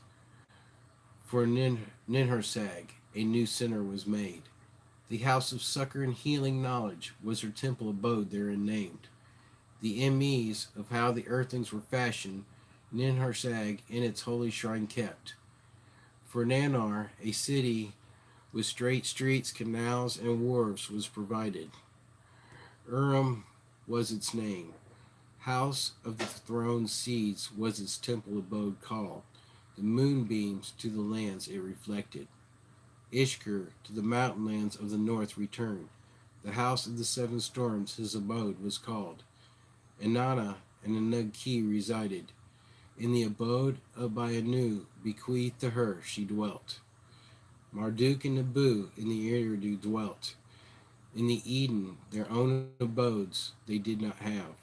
Now, this is the account of the first city of men and of the kingship on earth, and how Marduk to build a tower schemed, and wherefore Inanna the Emes stole. In the first region, in the land of the Eden, and in the cities with precincts, by their Anunnaki lords the earthlings' handiworks and crafts were taught. Before long were the fields irrigated. On the canal and river boats soon sailed. The sheepfolds and granaries were overflowing. Prosperity the land filled. Ki Engi, the land of the lofty watchers, the first regions were called. Then to let the black-headed people a city of their own possess, it was decided. Kishi, scepter city it was called. In Kishi did the kingship of man begin. Therein, in consecrated soil, Anu and Enlil, the heavenly bright object implanted. In it, Ninurta, the first king appointed. Mighty man was his royal title. To make it a center for civilized man, Ninurta to Eridu journeyed. The Emi tablets that for kingship divine formulas hold from Enki to obtain. Properly attired with respect, Ninurta Eridu entered. For the Emi of kingship he asked. Enki, the Lord, who all the Emi safeguards, 50 Emi to Ninurta granted. In Kishi were the black-headed people with numbers to calculate taught. Heavenly Nisba, writing them taught. Heavenly Ninkashi, beer making them showed. In Kishi, by Ninurta, guided, kilnwork and smithing proliferated. Wheeled wagons to make asses harnessed. Craftily in Kishi first were fashioned. Laws of justice and righteousness, behavior in Kishi were promulgated. It was in Kishi that the people hymns of praise to Ninurta composed. Of his historic deeds and victories they sang. Of his awe-inspiring black bird they chanted. How in faraway lands the bison he subdued. How the white metal to mix with copper he found. I believe that's tin and copper makes bronze, brass. I have to remember that. Ninurta's glorious time it was. With the constellation of the archer he was honored. All the while, Inanna, in Ngugi Ki, her lordship in the third region awaited. All the while, the domain of her own of the leaders she demanded. The third region, after the second one, will come, her leaders thus assured her. Having seen how Ninurta to Eridu journeyed, how the Emi of kingship he obtained, Inanna in her heart a plan devised. To obtain Emi from Enki she schemed. Her chambermaid, Ninshabar, to Eridu she dispatched. A visit by Inanna to announce. On this hearing, on this hearing, Enki to Isamud, his housemaster, quickly instructions gave. The maiden all alone to my city, Eridu, her step is directing. When all alone she will arrive, my inner chambers let her enter. Pour for her cold water to freshen her heart. Barley cakes with butter give her. Sweet wine prepare. The beer vessels to the rim fill up. When Inanna alone the abode of Enki entered, Isamud Enki's commands followed. Then, when Enki Inanna greeted, by Inanna's beauty he was overwhelmed. With jewelry was Inanna bedecked. By her thin dress her body she revealed. When she bent down, her vulva by Enki she was thoroughly admired. Her vulva by Enki was thoroughly admired. From the wine cup sweet wine they drank. For beer drinking a competition they had. Show me the Emis, and Inanna to Enki playfully said. Let me in my hand hold. 7 times in the course of the completion Enki to Inanna Emis to hold gave. The divine formulas for lordship and kingship, for priesthood and scribeship, for love dressing, and for warring Emis to Inanna Enki to hold gave. For music and singing, woodworking and metals and precious stones. 94 MEs that for civilized kingdoms are needed, Enki to Inanna gave. Holding her prizes tightly, Inanna from the slumbering Enki slipped away. To her boat of heaven she rushed out, to soar away her pilot she instructed. When Enki from his slumber by Isamud was awakened, get hold of Inanna to Isamud, he said. When from Isamud that Inanna had already in her boat of heaven departed, Enki heard. To chase Inanna in Enki's skyship, Isamud he instructed. All the Amis you must retrieve to him, he said. At the approach to Ungiki, Isamud Inanna's boat of heaven intercepted. To return to Eridu, and to the wrath of Enki face he made her.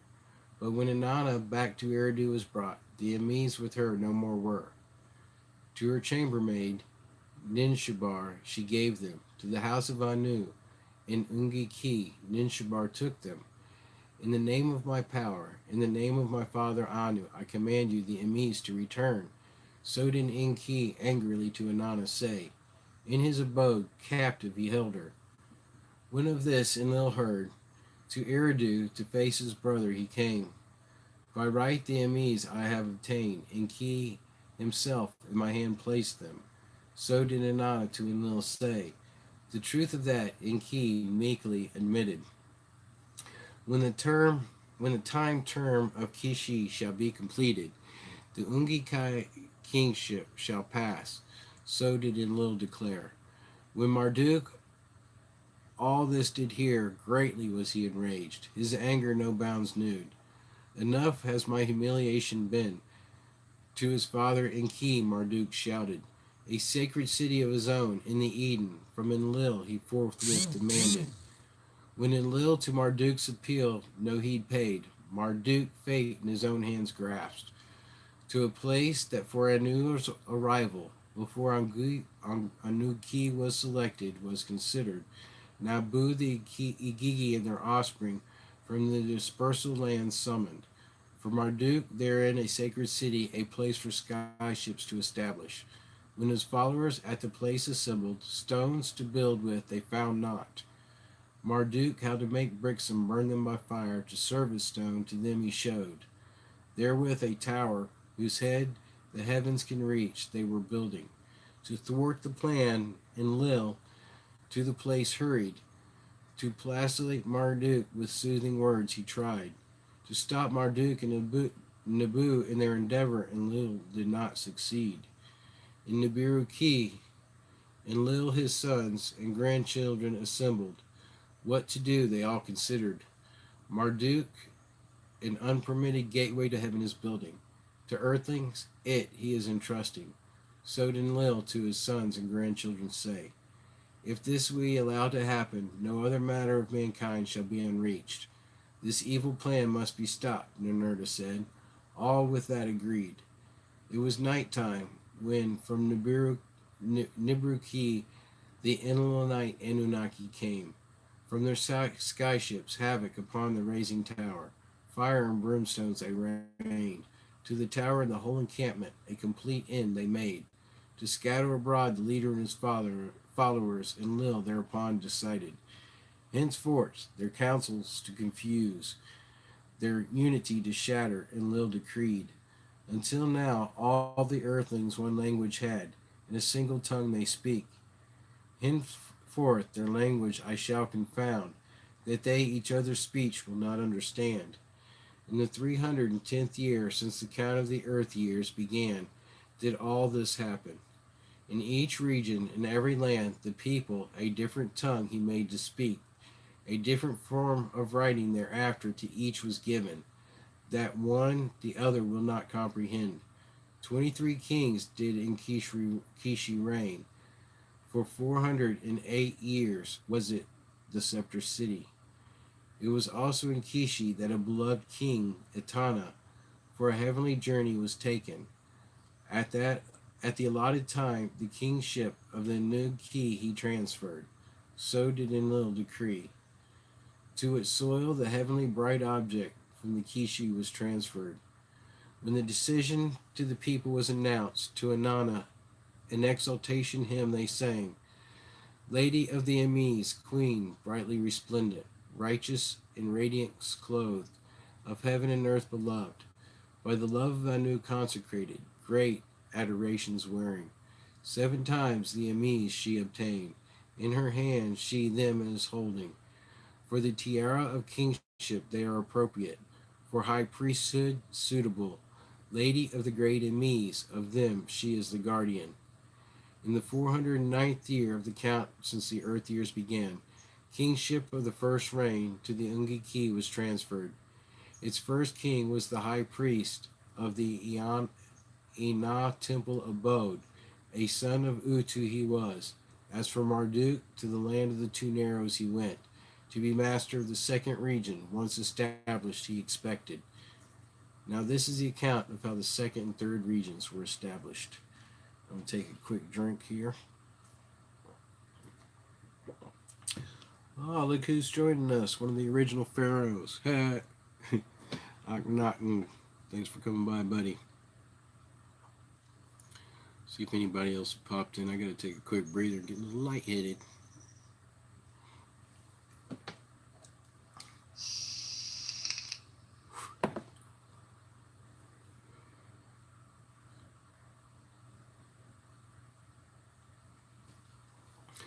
Now, this is the account of how the second and third regions were established, and how Ningizida was exiled, and Ungikai Arata threatened. When Marduk, after a long absence to the land of the two Neros, returned, Ningizida as its master he there found. Its lofty lord Ningizida was. With the aid of the offspring of the Anunnaki, who earthlings espoused, did Ningizida the lands oversee. What Marduk had once planned and instructed by Ningizida was overturned. What is it that happened? Marduk of Ningizida known demanded. Of the destruction of the hidden things, Marduk Ningizida accused. Of making Haran to a desert place depart, a place that has no water, a boundless place where sexual pleasures are not enjoyed. The two brothers an uproar made, upon quarreling bitterly they embarked. Pay heed, I am here in my proper place, Marduk to Ningizida said. You have been my place taker. From now on, only a deputy of mine you can be. But if to rebellion you are inclined, to another land go away you must. For 350 earth years did the brothers in the land of the two Narrows quarrel. For 350 years was the land in chaos. Between the two brothers it was split.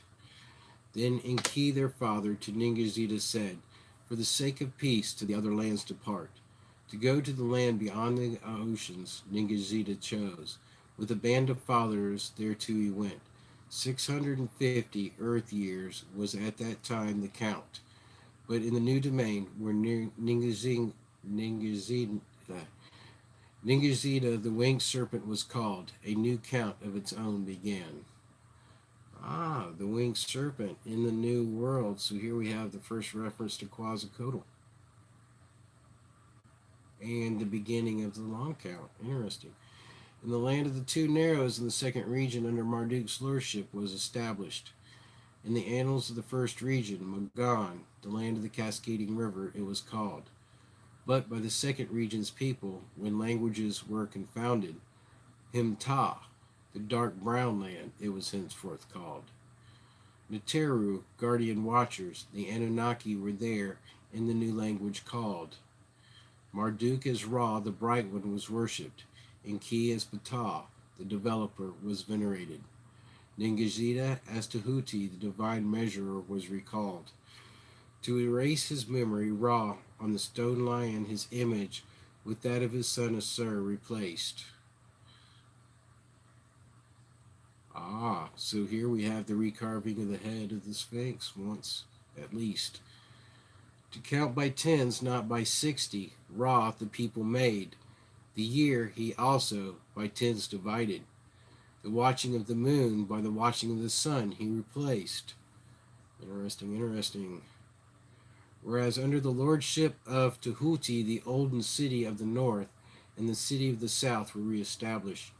Marduk Ra, the two lands of the north and of the south into one crown city united. A king, an offspring of Neteru, an earthling. He there appointed. Mina was his name. Where the two lands meet and the great river decides, a scepter city Ra established. Splendor to surpass Kishi in the first region he gave it. Menon Nefer, Menon's beauty it was called. Oh, that's where Nefer comes from. Nefertiti, the beauty. To honor his elders, Ra, a holy city built. To honor Nibiru's king, Anu, he named it. Therein on a platform a temple abode for his father, Enki or Ptah he erected. Its head within a high tower, like a sharp rocket skyward rose. Oh, we have obelisks. In its shrine, Ra, the upper part of the celestial barge, deposited. Benben it was called. Oh, the Benben stone.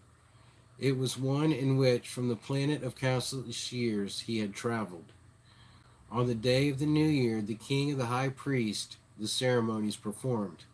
On that day, only alone, the innermost star room he entered. Before the Benben offerings he put. To benefit the second region, Ptah Ra, all manners of emis gave. What do I know that you do not know? The father his son asked. Then all manner of knowledge, except that of dead reviving, to Ra he gave. as a great one of the 12 celestials, Ptah Terah, the constellation sign of the ram, allotted. The water flow of Hapi, the land of the great river, Ptah Terah and his people regulated. Abundance in the fertile soils quickly came. Man and cattle proliferated. By the success of the second region, the leaders were encouraged. The third region to establish, they proceeded. To make it a domain of Inanna, as she was promised, they decreed. As befits the mistress of a region, a celestial constellation to her was assigned. Beforehand, with her brother Utu, the station of the twins she shared. Henceforth, as a gift from Ninhursag, her constellation of the maiden to Inanna was allotted. In the 860th year, according to the earth count, was Inanna so honored. Far away in the eastern lands, beyond the 7 mountain ranges, was the third region.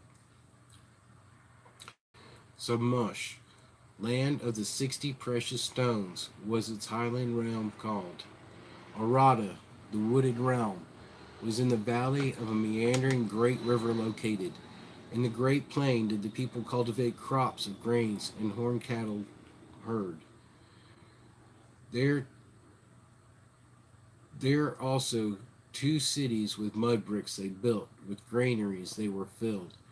As by Enlil's decree required, the Lord Enki, Lord of Wisdom, for the third region, a changed tongue devised, a new kind of writing signs, he for it fashioned, a tongue of man heretofore unknown, for Arata Enki in his wisdom created.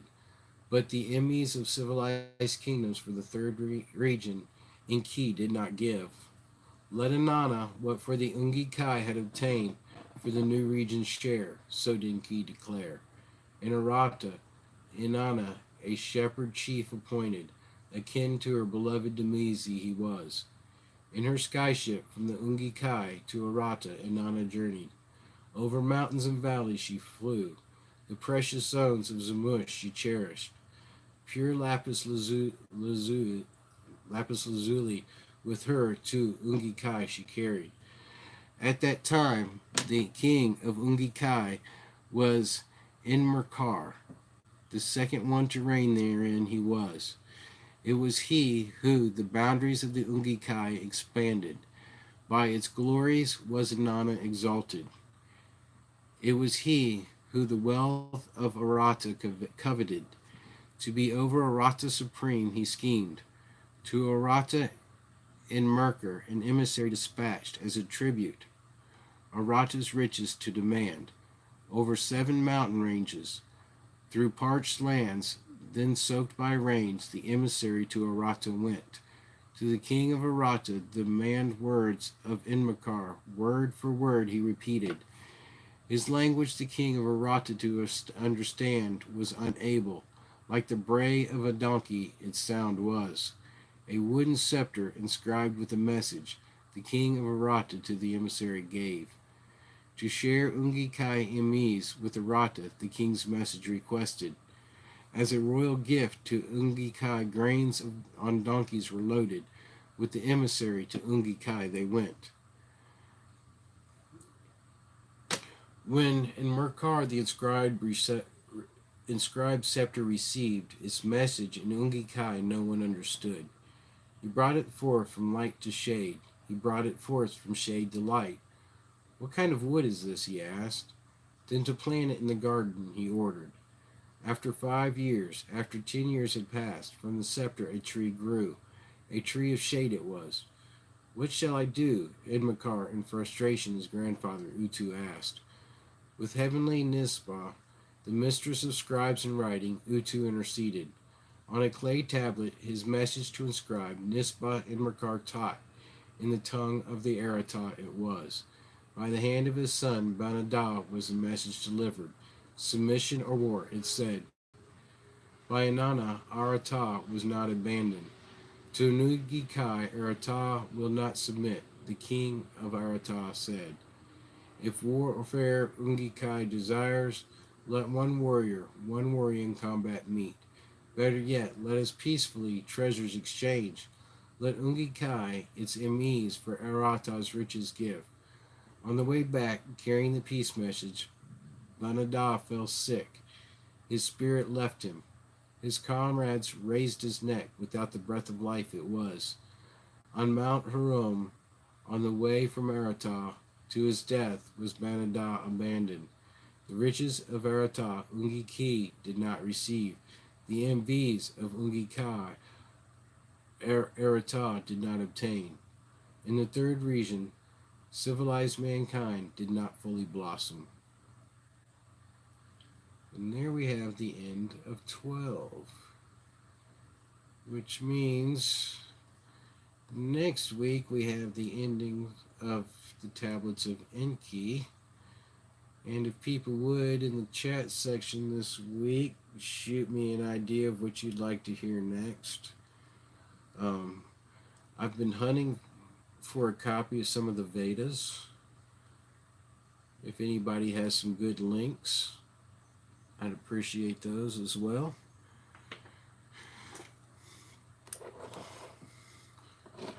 Time for a break. A little wind down sesh. Thanks everybody for joining me today. Pretty quick reading today.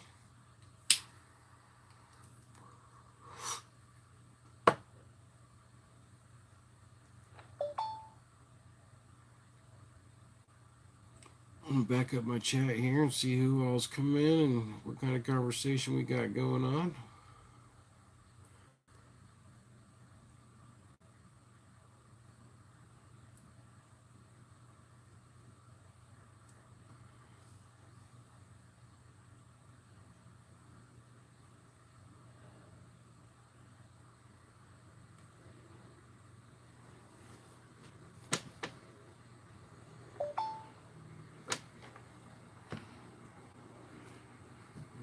Back up to Krishna Protector with We Are the Fallen. Oh. I'd have to say that many different groups would agree with that, seeing as even the Christians believe that we ate of the tree, that it was a selective choice by man to fall. Pull that out for a minute and pull this in my hand so I can read.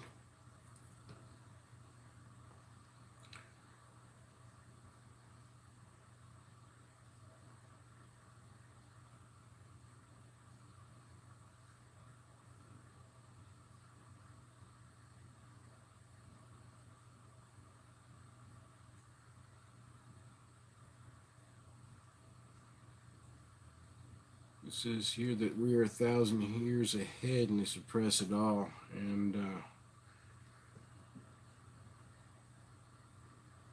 there is definitely more to these technologies that have got to be released.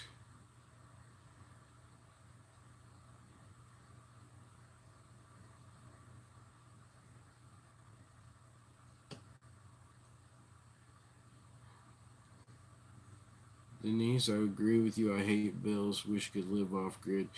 I started a farm. We started in 2006 in Tennessee, and our intention was to make it go completely off the grid. But we learned that certain family members were unable to make that a possibility in their own lives, so we made adjustments for that. But my trailer and all is still there, the land is still prepared, and if I return without those family members, I intend to advance it and continue it toward being off the grid, because that's what my son hopes to one day inherit, is a place off the grid.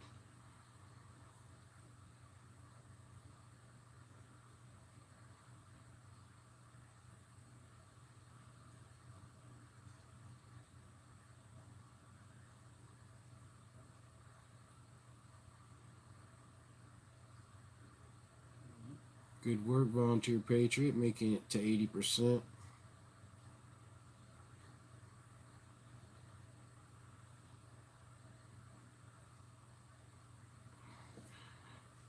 Valley Grown, bud. Glad you can join me here. Cheers. For the four that still listen to me chat, thank y'all. I'm winding down here. Papa Dabs, thank you for coming in, buddy.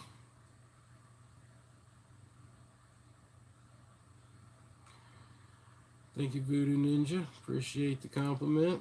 Appreciate you coming in to visit. I started growing this beard in 2000,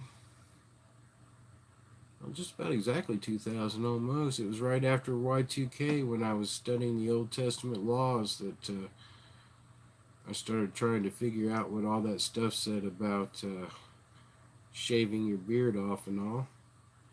And decided to start letting it grow. And I have a lot of Indian in my blood, so it was very difficult for me to grow a beard at first.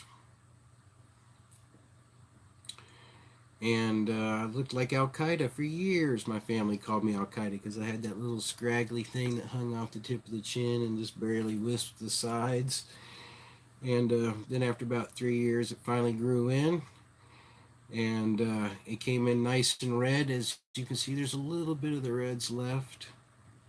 And then life happened. And stress made me turn nice, pretty gray. Yes, Jetta Joe, it's a well-traveled beard. It started with my walk into deciding to follow all the rules that I could find that applied to the Creator. And the only thing I've seen that would be a reason for shaving it off would be as if someday I take one of those vows which require you to shave your whole head. Not exactly in my idea unless the Creator tells me to do it. And He has compelled me to do a few things in my life that I did not intend to do. I will tell you that. Which I want to bring up the point of Gaozu from a couple tablets back. And the fact that we actually have the whole flood and shards of time and all that before the realization that Gaozu may have been one of the prophets from another place from the Creator. And that Gaozu was sent to interrupt that particular destruction and make sure that mankind made it through.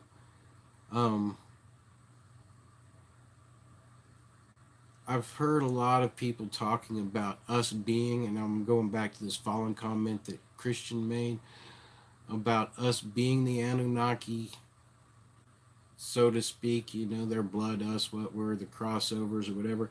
I do believe that there are those that are truly of their bloodline. But as you can see of their protective nature, they have guarded that, and there are very few of those people that I believe that actually live. I do believe we have been genetically tampered with at some point in time, but in their own confession, they tampered with the Creator's work. We as man are not the Anunnaki. We may have traits that are similar to them, but my personal belief is that the reason why they call it a fall is because prior to the Anunnaki dabbling with our DNA, we actually had a higher spiritual nature, more in tune with this creation that we were created out of. And that it was actually that dabbling with that DNA which clouded our pineal gland, not made it better. I'm espousing things that I personally believe, which are possible for change as I learn. That's why I created this channel. As we can talk, there will be people who've studied this stuff deeper, who will understand this stuff deeper, maybe even from a scientific terminology, because I do believe magic and science crosses over. However, I don't believe that there is a 100% connection between science and spirituality. just bridges that can be made between the two worlds. Because we still have clear evidence of other beings than just strictly the Anunnaki and the humans.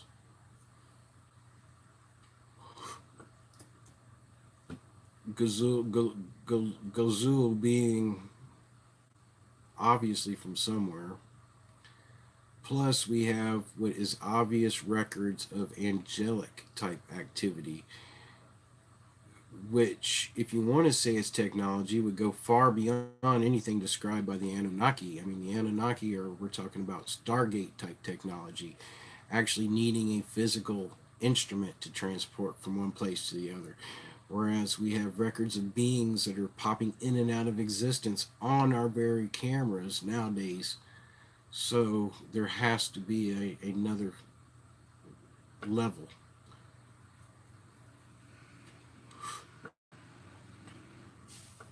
That's why I believe that angels, as we term them, are another created being of a different level.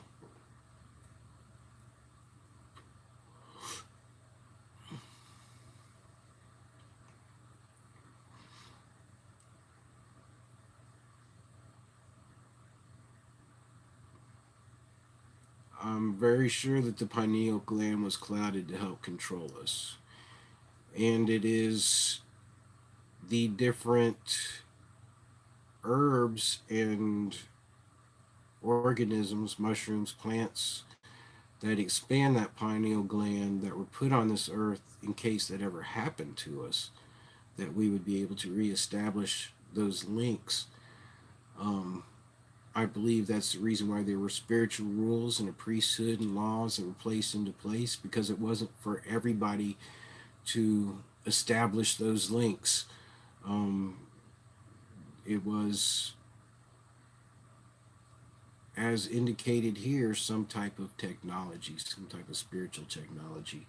And our pineal gland was evidently a chemical based biological instrument that helped us bridge that area.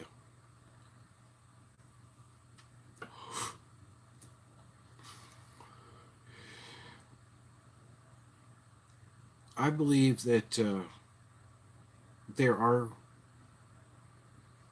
two distinct forces at war since the beginning creation. And one, how to say this, one seeks to extend life through physical means without spiritual purity. The other seeks to extend life through spiritual means, through death of the physical, which is where you get into your huge debate and theology differences between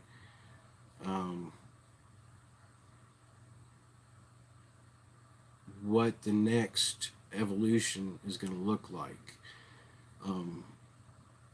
There's the group that wants to extend life through artificial intelligence, so to speak. In other words, we can live on without moral purity, without spiritual connection. We can continue physically in existence without that second part being united to the Creator.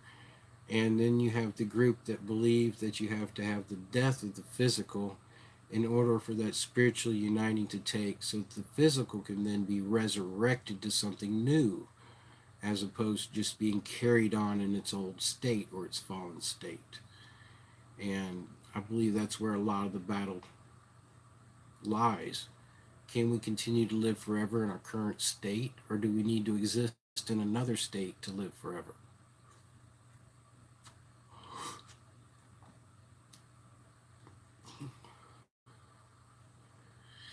And if you believe in love, the ultimate of love is to give up this physical self so that others can spiritually live.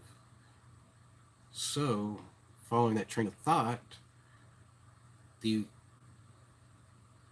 physical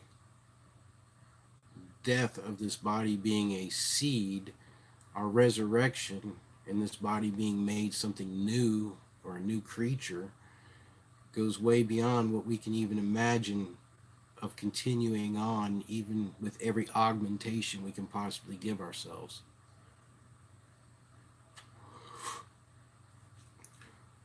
Because ultimately, they hope to augment themselves to be creators without needing the force of love to create, to return back to darkness, chaos.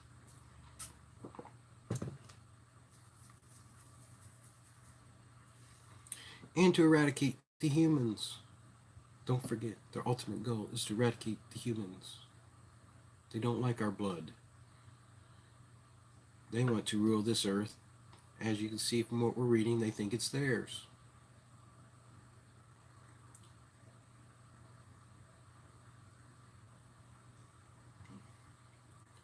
And that, Jeddah, is our hope. Because love is the creative force. And it being the creative force and us being created, it has to be stronger than everything else.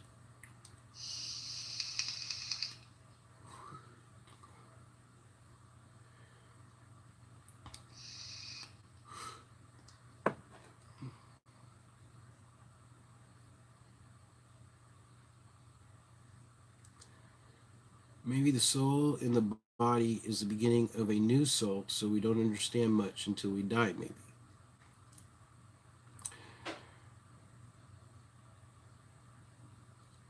I have a tendency to believe in the not really a three-part person, but that we are basically three structures inside of a being.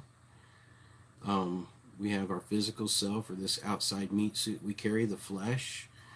We have our soul, which is made of our mind, will, and emotions.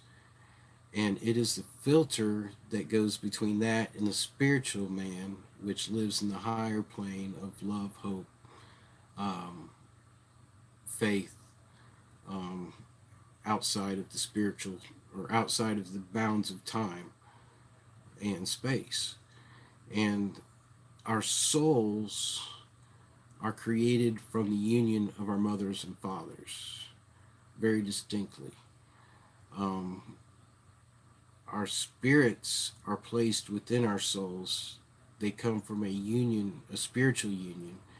It's indicated that our spirits were, before that union occurred, known by the Creator. So it had to have had some type of previous knowledge or understanding of itself. In this dimension we live in, inside of this flesh, we learn to walk out a spiritual life through the flesh, through the filter of the soul. That soul is our personality, etc., etc. It is what links those two pieces together, which will make us that whole being eventually. It is the training of that soul to choose what is good that we are in this flesh for, that kind of weed out whether or not to keep that darkness from going through into the spiritual, the life after the death. And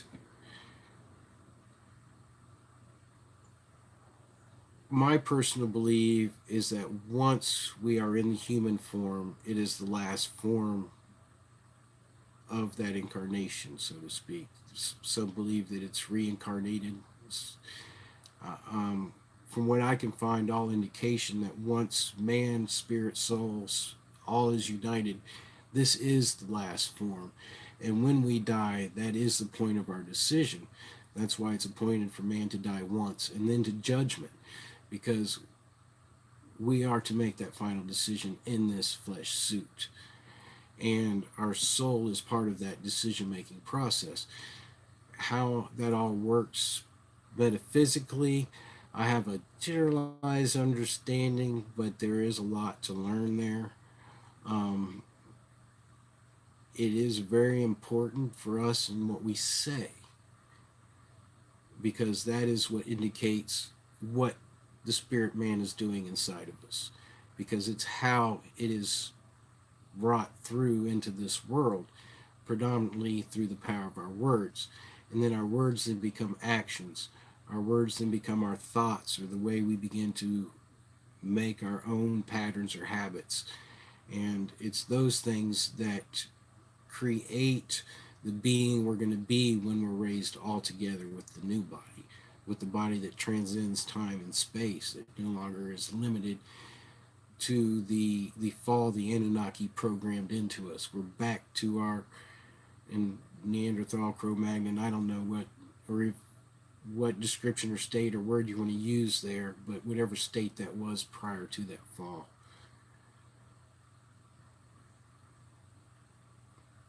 Voodoo Ninja, that's exactly what every mystic teaching teaches, is that this human life is hard to train our soul for that perfect nirvana that is to come.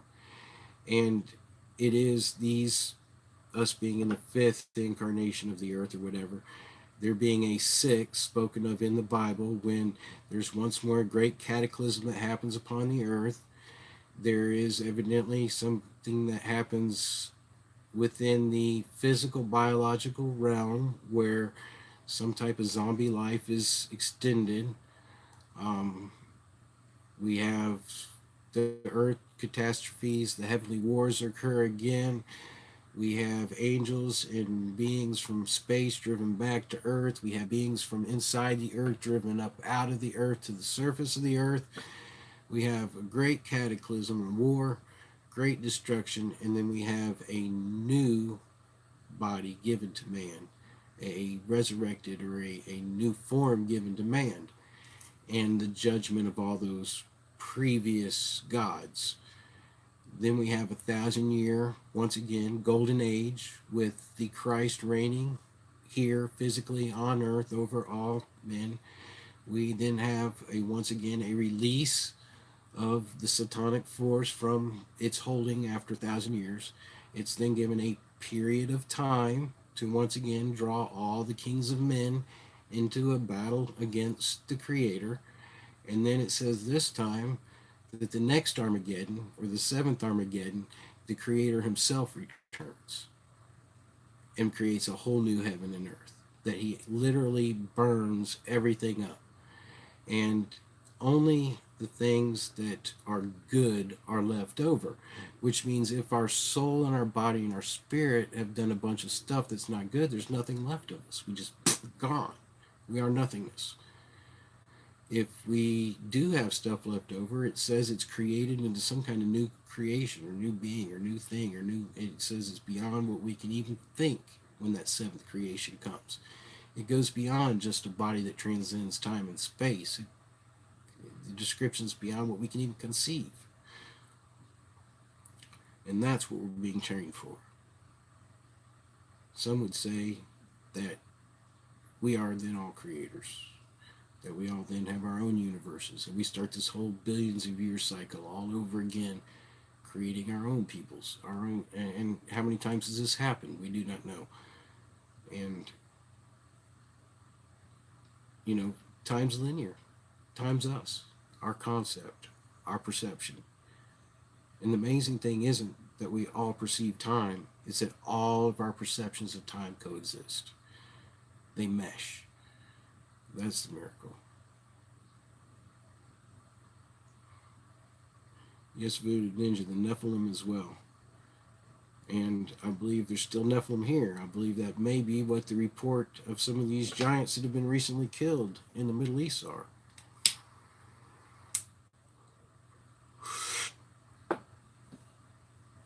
As the Nephilim degenerated throughout their generations, and they warred amongst themselves, they became cannibals. And they ate everything. Thereby guaranteeing mutual destruction. And I say this delicately, but if you turn to a monosexual society where you no longer have a heterosexual base, and then you take and you begin to unleash every manner of illness and war and destruction, and then you pollute those gene lines, that you're creating a perfect storm for the war that I was just discussing.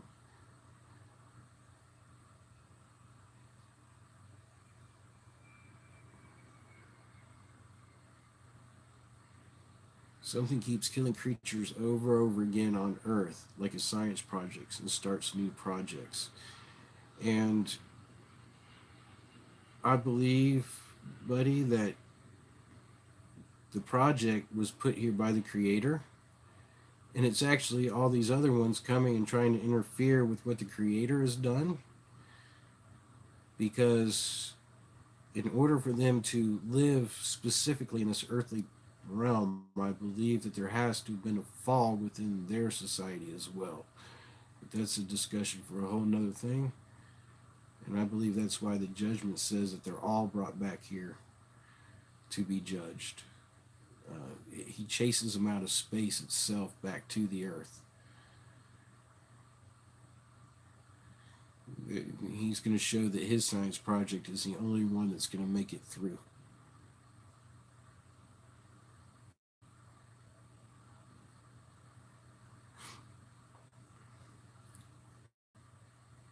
And I think that's why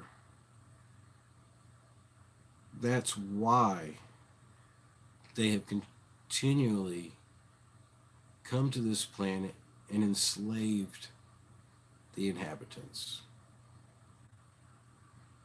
Continually kept us in a state of slavery. Continually kept us in systems of slavery. Once again, going to throwing the baby out with the bathwater. Authority and rules, there's a place for them. We can't mesh together in that perfect unity that we talk about occurring without there being rules. Of course, the ultimate rule, love the neighbor, as yourself, love the Creator above all else. Those being the foundation of all the rules that have been given. In being locked into this system and treated as slaves, we've thrown out that we said rules are bad, authority's bad. No, bad rulers, bad rules, bad authority, those things are bad. Righteous rules, just authority, just leadership, those things are good. When they are in place, you have order, you have a structure. And inside of a physical world, we have to maintain a order, or else you have death, you have destruction. And what does Satan come to do but to kill, steal, and destroy? He wants to wreck what was given to us to create.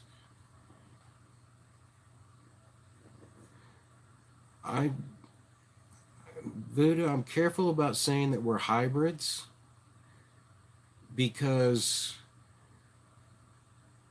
I'm not so sure that our DNA didn't already have the stuff in place that they monkeyed with. You got to remember, these texts are written from their point of view. They're trying to control us, so they're writing this knowing that we're going to read it in the future. So they're going to want us to think they monkeyed with our DNA and put theirs in. I'm not so sure that's what happened.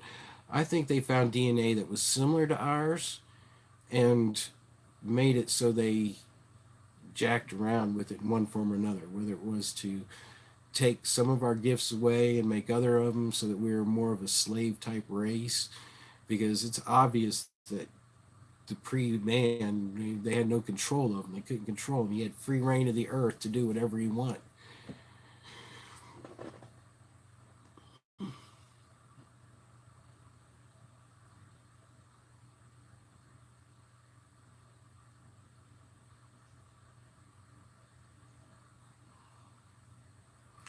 So, yes, I do believe we were monkeyed with. Personally, I think that mankind also had something to do with that monkeying. I believe that there was some type of communication between man and we were a participant in that experiment.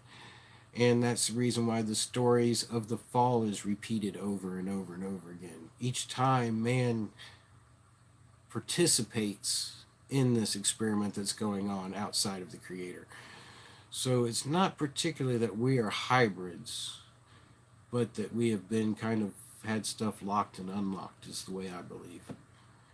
And it is the core or the life essence within our blood that they do not have that makes it so that we survive through these coming wars as opposed to them.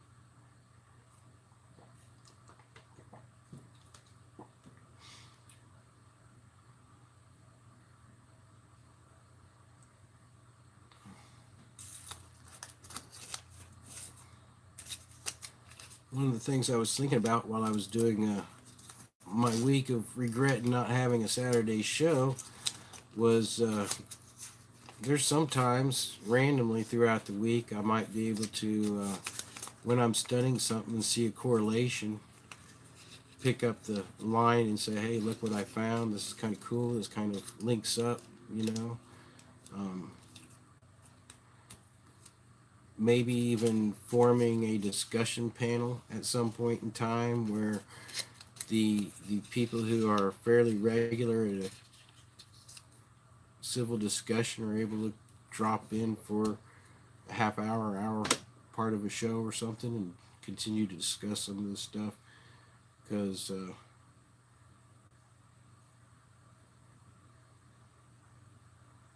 as you can tell, it's clear we've been lied to for so long that we don't even know what's true. Unfortunately, you know, it says the truth is going to be scattered across the earth to where you have to travel all over to find little bits and pieces of it.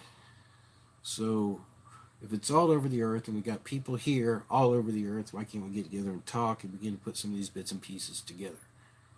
That's kind of what I'm thinking. So, well, we're hitting 12:40. I am actually getting hungry, which is a good thing. And I appreciate everybody for joining me today. Shabbat Shalom. May you have peace today and a restful day. I know there's people that have to work, and I would encourage you, if you can, to find a day, no matter what day it is during the week, and try to begin to find a day of rest. Sometime that you don't work, you don't go out and buy and sell, and you just kick back, get into reading some of this kind of stuff, listening to the ideas, because when we're constantly pressured to do stuff, we can't think. And when you do take a day to stop and think, it's amazing how it'll change your life. It'll change your body, because the body was made to rest one day. Even the Anunnaki talk about it, you know, the seventh day of rest. And pick a day. That's my suggestion to you. Pick a day, find one, try to rest. Shabbat Shalom. Take care, everyone. I really appreciate it. And I'll figure out which device I've got this on in a minute.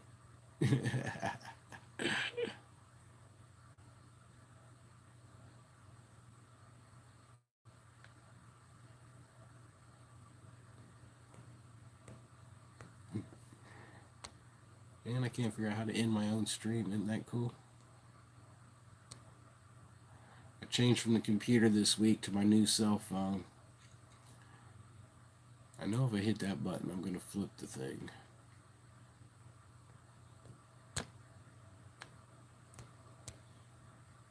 Oops, that's what I knew I was going to do.